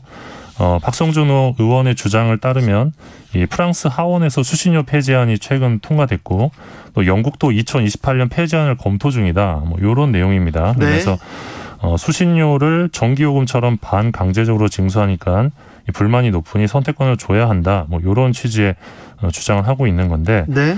뭐 이런 주장은 할 수 있는데 약간 사실관계가 다른 부분들이 있어서 한번 짚어보겠습니다. 그래요? 일단 프랑스 수신료 폐지 법안을 보면 이거는 이제 국민들이 개인별로 수신료를 납부하는 대신에 이 수신료 액수와 동일한 이 예산 규모를 이 부가가치세를 통해 조성한 정부 예산으로 조달하겠다는 개념입니다. 프랑스는 그러니까 수신료를 받지 않고 그냥 세금을 만들어서 그냥 주겠다는 거더라고요. 맞습니다. 그러니까 수신료가 사라지는 게 아니고 네. 재원 조달 방식이 달라지는 겁니다. 네. 공영방송에 대한. 그 수십조 엄청 많이 주더라고요. 예, 그리고 네덜란드, 덴마크, 노르웨이 같은 곳에서는 이제 정부 예산으로 이 공영방송사 재원을 지금 충당하고 있는 상황인데. 네. 그러니까 박성준 의원의 주장대로 뭔가 공영방송을 사람들이 더 이상 안 본다, 중요하지 않다, 뭐 이런 개념이 아니라 공영방송에 대한 뭐 정의나 역할이 이제 점점 달라지지 않습니까? 미디어 환경 변화에 따라서. 네. 그런 가운데 공적 책무를 강화하는 추세와 더불어서 이 재원 조달 방식도 이제 각 국가별로 조금씩 달라지고 있는 겁니다. 그래서 네네. 공영방송이 더 이상 중요하지 않아서 뭔가 수신료 폐지 논의가 나온다 이런 이야기는 좀 사실과 다르다 이렇게 이해하시면 될 것 같습니다. 언론이 중요하지 않아서 지금 뭐 언론 환경 이상해졌다 이렇게 주장하시는 분들도 많은데 그럼에도 불구하고 언론은 더 중요해지고 있다 이런 얘기도 있는데. 그러니까 물론 이제 그 공영방송에 대한 평가는 다양할 수 있고 달라질 수도 있어요. 그리고 공영방송이 부족한 점도 분명히 있는데요. 네. 공영방송에 대한 역할은 점점 중요해지고 있는 시대입니다. 왜냐하면 이제 가짜 뉴스가 워낙 많고 그렇습니다. 그거를 이제 정정하고 바로잡을 수 있는 데가 사실 공영미디어밖에 없거든요. 네. 현재 이제 유럽의 47개 나라에서 이 공영방송이 64개가 있는데 재원용을 보면 공적 재원이 79%입니다. 그러니까 공영방송사가 있으면 80% 정도는 공적 지원을 받는 건데 수익에. 근데 우리나라 같은 경우는 지금 KBS의 경우 46%입니다. 그러니까 50%가 안 되는 거죠. 이래서 이제 수신료 현실화가 필요하다라는 주장도 있는 것인데 그리고 이 유럽의 그 20개국의 공영방송은 또 여전히 수신료로 운영이 되고 있습니다. 그래서 박성준 의원의 주장대로 이 TV 시청 가구가 줄고 또 공영방송의 정치적 중립성이 훼손되고 있어서 공영방송에 더 이상 뭐 수신료를 줄 가치가 없다 이런 식의 주장은 조금 현실적이지 않다라고 볼 수 있겠고요. 네. 또 독일 같은 경우는 TV가 없어도 수신료를 부과하고 있습니다. 그래요? 네, 왜냐하면 이 공영방송을 보지 않아도 이 공영방송 콘텐츠의 영향을 직간접적으로 국민들이 받고 있기 때문이다라는 이유인데요. 네. 사실 최근에 제가 그 KBS에서 봤던 리포트 중에 정말 인상 깊었던 게 그 GPS와 리어카 혹시 보셨습니까? GPS와 리어카요? 예. 그러니까 이제 리어카에서 폐지를 줍는 이제 노인들이 많은데 항상 리포트를 보면 그분들이 되게 힘들게 살고 있고 그런 어떤 모습에만 주목을 하는데 리어카에 GPS를 다는 거예요. 예. 그래서 이분들이 하루에 몇 시간 동안 노동을 하는지 그래서 얼마만큼의 폐지를 수거해서 하루 평균 수입이 얼마인지 그런 걸 다 데이터로 뽑아내는 겁니다. 네. 그래서 이분들의 삶이 정말 어려운 상황이다. 네.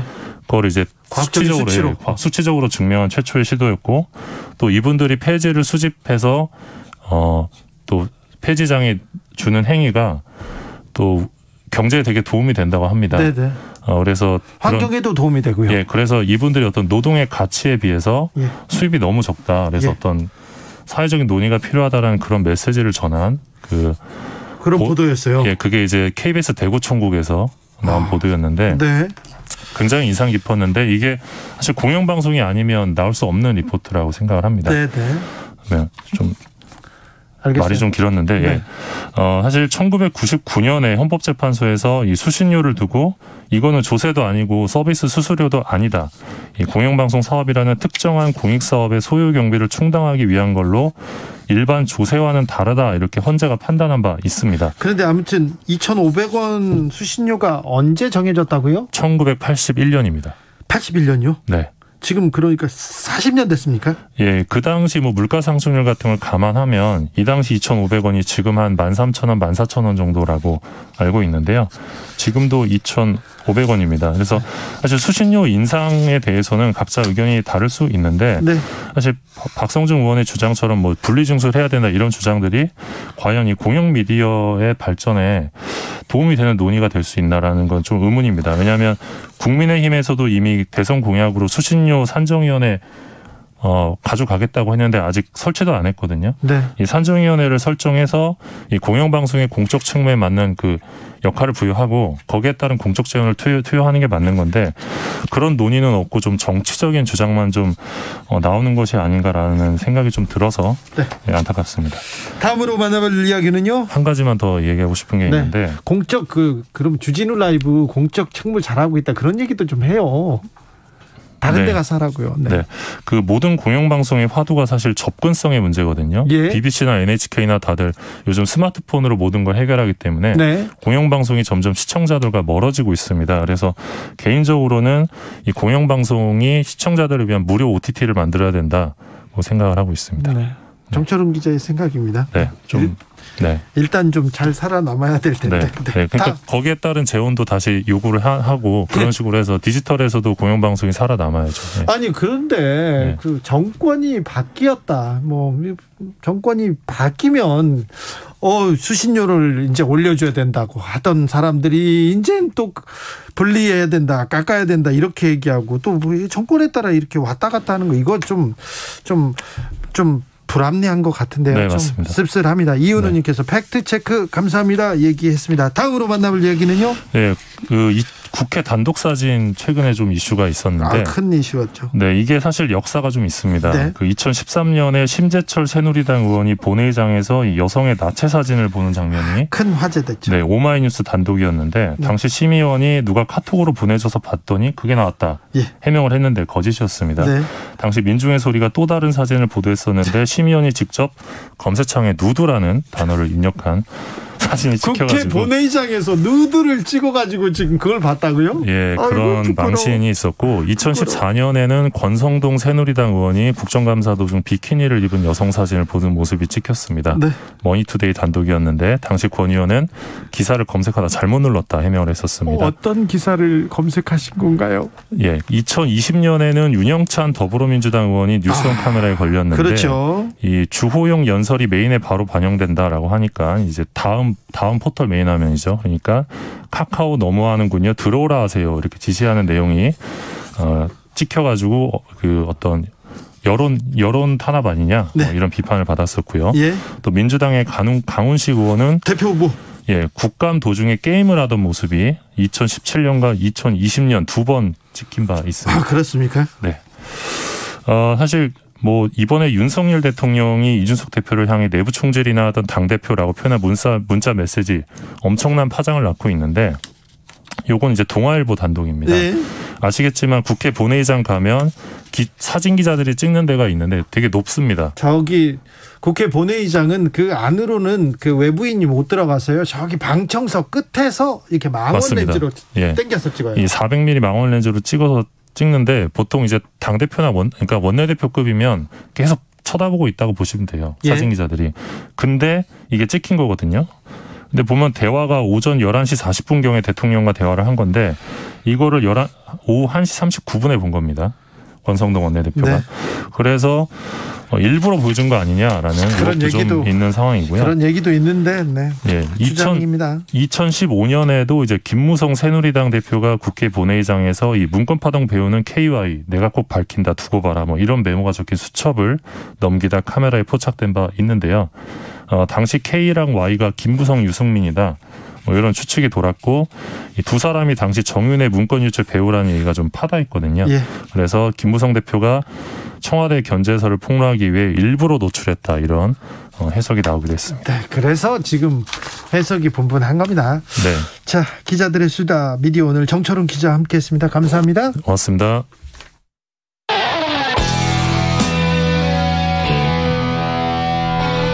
스치기만 해도 똑똑해진다. 드라이브 스루 시사 주진우 라이브.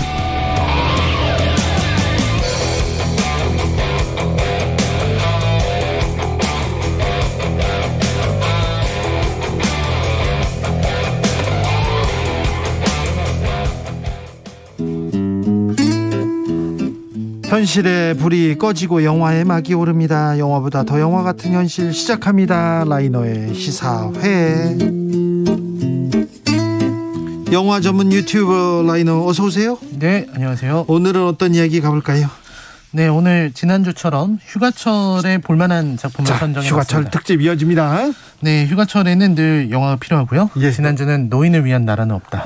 휴가철에는 영화가 필요합니까? 네, 그렇습니다. 그럼 언제는 영화가 필요 없습니까? 언제나 필요하죠. 네, 그렇습니까? 늘 필요합니다. 라이너한테는 그렇고요. 네.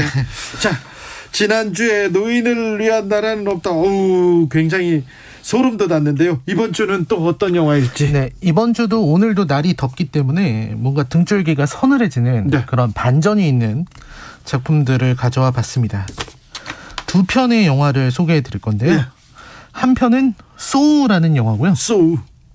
다른 하나는 인비저블 게스트라는 영화입니다. 자, 소우부터 가보겠습니다. 소우. 네, 소우는 이제 굉장히 유명해진 시리즈예요. 그래요? 네, 지금 6편째 시리즈까지 나왔고요. 그리고 이 직소라는 인물이 굉장히 유명해져서 이 인물이 계속해서 나오면서 이제 후계자까지 생기고 있는 상황입니다. 소우, 직소. 네, 직소라는 인물인데요. 네. 네, 굉장히 유명한 명대사도 있었고요. 근데 계속해서 시리즈가 나오고 있지만 그래도 첫 번째 영화 소우만큼의 작품은 아니다. 네. 이런 평가를 받고 있어요. 그래서 소우로 가볼까요, 그럼? 네, 소우는 최고의 명작으로 불리고 있습니다. 밀실 탈출형 스릴러의 최고봉인데요. 네. 이 영화는요, 그 어느 캄캄한 지하실에 그 발목에 족쇄 그리고 쇠줄이 묶인 채로 처음 보는 사람을 마주하게 됩니다. 그러니까 아담이라는 사람하고요, 그 고든이라는 두 사람인데요. 네. 두 사람이 자기들이 왜 잡혀왔는지, 이 앞에 있는 사람은 누군지 서로가 서로를 전혀 몰라요. 네. 그런 상황인데 방 한가운데, 그 지하실 방 한가운데는 시체가 하나 누워 있습니다. 아이고. 이미 사람이 죽은 거죠. 네. 그래서 뭔가 이 상황을 빠져나가려고 온갖 애를 써보지만 아무 소용이 없고요. 그때 주머니 속에서 8시간 내로 고든이 아담을, 그러니까 앞에 있는 똑같이 잡혀있는 아담을 죽이지 않으면 고든의 부인과 딸을 살해하겠다. 이런 범인의 음성 메시지가 나옵니다. 아니, 지금 묶여있는데, 잡혀있는 것도 서러운데 지금 그 앞에 있는 사람을 죽이지 않으면 부인과 딸까지 죽이겠다고요? 아이고, 무서워라. 네, 그렇습니다. 그리고서 이제 이 상황에 이 범인이 아마 그 외에 다른 사람들도 많이 죽였나 봐요. 그래서 여기를 추적하는 형사가 있습니다. 예. 이 형사는 좀 착각을 했어요. 이 잡혀있는 고든이 연쇄살인범인가 보다 생각을 하고 추적을 하다가 이제 이 지하실 가까이까지 오게 되는데요. 아무튼 고든이랑 아담이, 고든이 생각할 때 앞에 있는 아무 죄 없는 사람을 죽일 수는 없으니까요. 그래서 이 둘이 이제 작전을 짭니다. 네. 그게 뭐냐면, 그 시체가 누워있다고 말씀드렸잖아요. 네. 그 시체가 독으로 죽었거든요. 예. 그래서 담배에다가 그 독을 이렇게 묻혀요.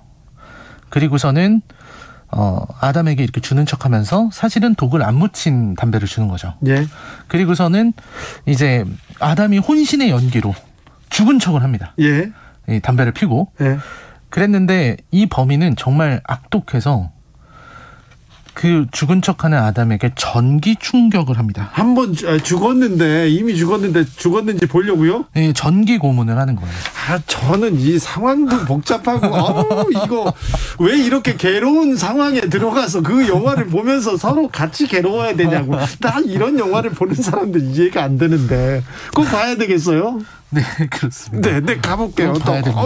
네, 그런데요. 전기 충격했어. 전기 고문을 당하니까 네. 죽은 척을 할 수가 없잖아요. 그렇죠. 그러니까 다시 깨어나게 되고, 그리고 나서 마침 아까 그 추격하던 경찰이 상황을 파악했는데, 네. 아내랑 딸을 잡고 있는 제프라는 인물이 또 있었거든요. 네. 누군가는 그 아내와 딸을 그렇죠. 잡고 있어야 되니까. 근데 경찰이 되려 그 제프에게 제압당하고 총을 맞아서 죽습니다. 죽어요. 그래서 이제 고든이 희망이 사라졌네. 네, 희망이 사라져서 이제 절망하고 있는데 계속해서 고든 부인은 계속 전화를 하고 또 전화기는 저쪽에서 울리는데 발목이 잡혀 있으니까 전화를 받을 수가 없고, 그래서 쇠톱으로 자기 발목을 자르게 됩니다. 아이고. 그리고는 총을 주워서 아담의 어깨에 총을 쏴버리죠. 예. 그리고는 이제 제프가 상황을 확인하기 위해서 이렇게 들어와요. 아이고. 그리고는 아담을 이렇게 발로 차는데 아담이 이제 죽은 것처럼 움직이지 않으니까 이제 어쩔 수 없다 뭐 이렇게 얘기를 하고 있는데, 죽은 줄 알았던 아담이 갑자기 일어나서 제프를 공격하고요. 고든하고 아담이 이제 거의 광기인 거죠. 자기 발을 자르고 연기를 위해서 총을 맞고, 그리고 제프를 죽이는 데 성공은 했습니다. 네. 그리고서는 이제 고든이 주위의 사람한테 도움을 청해야 된다. 네. 발목을 잘랐기 때문에 과다출혈로 죽을 수 있다. 그래서 이제 기어서 빠져나가게 되고, 그리고 이제 혼자 남은 아담이 이제 그 제프의 시신을 이렇게 뒤지던 중에 그의 카세트를 발견하게 되는데요. 그 카세트의 내용을 들어보면 이 제프라는 남자도 범인이 아니고 범인에 의해서 조종당하고 있었던 겁니다. 범인이 또 있는 거네요? 네. 그리고 바로 그때 이제 여기까지입니다. 여기까지 끝나요? 네. 이 뒤는 영화를 직접 보셔야. 조성빈님께서 보다가 너무 무서워서 빨리 돌려서 봤습니다. 그래도 조성빈님 굉장히 용감하시네요. 그럼 중간에 안 보면 되는데 끝까지 보시네요. 식빵원님께서 게임을 시작하지. 아, 그렇습니다. 게임을 시작하지라는 아주 유명한 대사가 있고요. 그리고 이 제가 말씀드린 것 이후로 이제 소우의 가장 큰 명대사라고 하는 그런 일들이 나옵니까? 네, 대사들이 나옵니다. 생명을 소중히 하지 않았다. 뭐 이런 일침도 가하게 되는데. 아무튼 이런 자기를 괴롭히는 영화를 왜 보는지 이해가 안 되는데 굉장히 인기가 있습니다. 다음 영화도 막 괴롭히는 영화입니까? 아, 다음 영화는 좀 다릅니다. 자, 인비저블 게스트입니다. 네, 인비저블 게스트는 이제 스페인 영화 감독 오리올 파울로가 연출한 미스터리 스릴러 영화인데요. 네. 요거는 이제 어떤 진실 게임을 그리고 있습니다. 진실 게임? 살인 사건을 두고 누가 범인인가? 이 사람이 범인인가 아닌가? 요거를 추적하는 그런 영화인데 이 영화의 긴장감이 진짜 엄청나요. 아이, 진실 게임도 싫은데 또 긴장감까지 올라가요? 나 참. 그러니까 뭔가 무서운 게 있어서 긴장감이 있는 게 아니고요. 네. 여기서 캐릭터들이 나누는 대사만 들어도 긴장감이 엄청납니다. 예. 그래서 굉장히 잘 만든 영화라서 우리나라에서도 이제 곧 리메이크가 될 건데요. 명품 스릴러만 모아왔습니다. 네, 정말 명품입니다. 그렇습니까? 네. 자, 영화 속으로 가볼게요. 그러니까 이 영화는 이제 밀실 살인을 그리고 있는 작품인데, 근데 불가능한 밀실 살인이죠. 그러니까 살인 사건이 시골의 평범한 호텔에서 일어났는데 피해자는 로라라는 여자고 그리고 주인공 아드리안의 여자친구입니다. 네. 근데 그 여자는 둔기에 맞아서 죽었어요. 그러니까 이런 겁니다.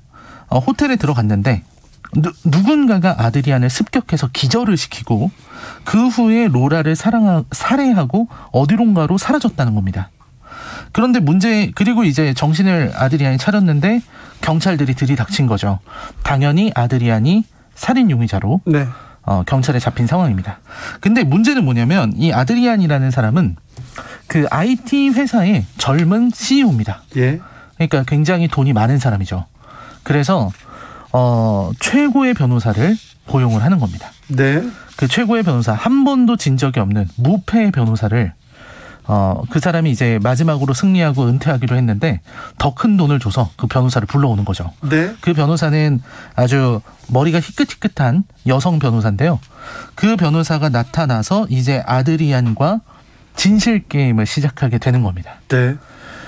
여기서 되게 에거쇼 크리스티 작품 보는 것처럼 뭔가 추리 소설 보는 것처럼 되게 재미있는데요. 문제는 이런 겁니다.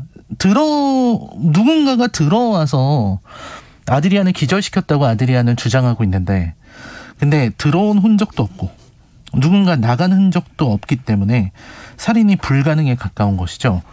그래서 요거 아드리안 말대로 진범이 있다면은 누군가가 그 진범이 있어야 되는데 이 최고의 변호사인 버지니아는 이 진범이 누구인지를 알아내려고 합니다. 분명히 어떤 면식범이거나 혹은 원한이 있는 사람일 것이다. 네. 그래서 아드리안이 숨기고 있는 과거를 하나씩 파헤쳐요. 예. 그러니까 원래 아드리안과 로라가 사실은 살인 사건을 저질렀다는 것까지 알게 됩니다. 예. 둘이 이제 불륜 관계였었는데요. 네. 두 사람이 시골길을 가고 있다가 둘이 이제 싸우다가 교통사고를 내서 사람을 죽인 적이 있어요. 예. 그때 아드리안이랑 로라가 그 사건을 숨기려고 차에다가 시체를 태운 채로 차를 통째로 호수에다 버린 적이 있습니다. 네.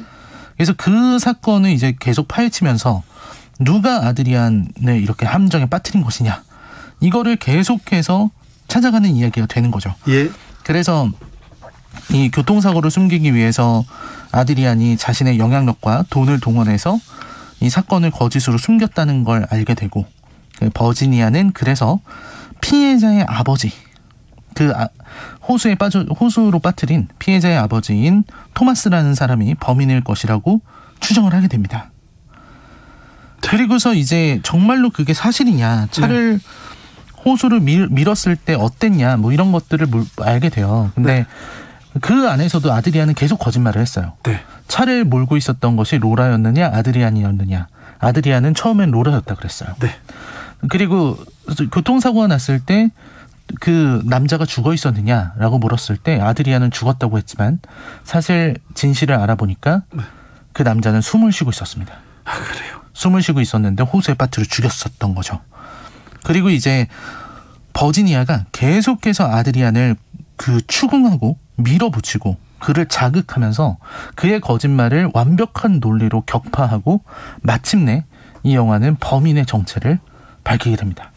근데 그 범인의 정체가 굉장히 충격적이죠. 충격적입니까? 네. 윤소정님께서 왜 자꾸 무서운 영화만 패스하고 싶어요 얘기하는데 그런 것도 선택입니다. 저도 복잡하고 이렇게 찾아가고 원하는 또 음모에 이런 거 싫고요. 처음에 나오면 일단 총싸움이나 칼싸움으로 여러 결론이 나는 그런 걸 보는데 또 근데 이런 또 장르 영화 좋아하시는 분 많습니다. 김미경님 주말에 휴가 없이 근무하는데 저녁에 기자님이 추천한 영화 골라봐야겠어요. 감사합니다. 얘기합니다. 김승현님 인비저블 게스트 마지막 장면 충격입니다. 충격입니까? 엄청난 충격입니다. 네. 근데 엄청 잘 만든 작품입니까? 이 영화는 정말 너무 재밌어서요. 네. 제가 나와서 영화관을 처음 딱 보고 나와서 멍하게 서 있을 정도로 정말 이 각본이 완벽합니다. 그래요. 그리고 그저 진실을 파헤치기 위해서 계속 대화로만 이어지는데 이렇게 재밌을 수가 없어요. 대화뿐인데? 물론 이제 회상 장면들이 나오지만 대부분이 이제 진실을 추궁하는 거거든요. 그렇죠. 거짓말을 하고 있는 사람에게 진실을 추궁하는데 그 과정에서 논리가 정말 훌륭합니다. 네. 아무튼 여름 특집으로 라이너가 강력 추천하는 영화 2편입니다. So 인비저블 게스트 2편 만나봤습니다. 오늘 감사합니다. 네, 고맙습니다. 얼마나 잘 만드는 작품인지 이렇게 격찬하다니 라이너가 격찬하니까 봐야 되겠네 이런 분들 많습니다. 박정현의 반전 들으면서 주진우 라이브는 여기서 인사드리겠습니다. 오늘 돌발 퀴즈의 정답은 정조였습니다. 정조. 자, 저는 내일 오후 5시 5분 주진우 라이브 스페셜로 돌아오겠습니다. 더운데요. 건강 잘 챙기시고요. 코로나 조심하십시오. 지금까지 주진우였습니다.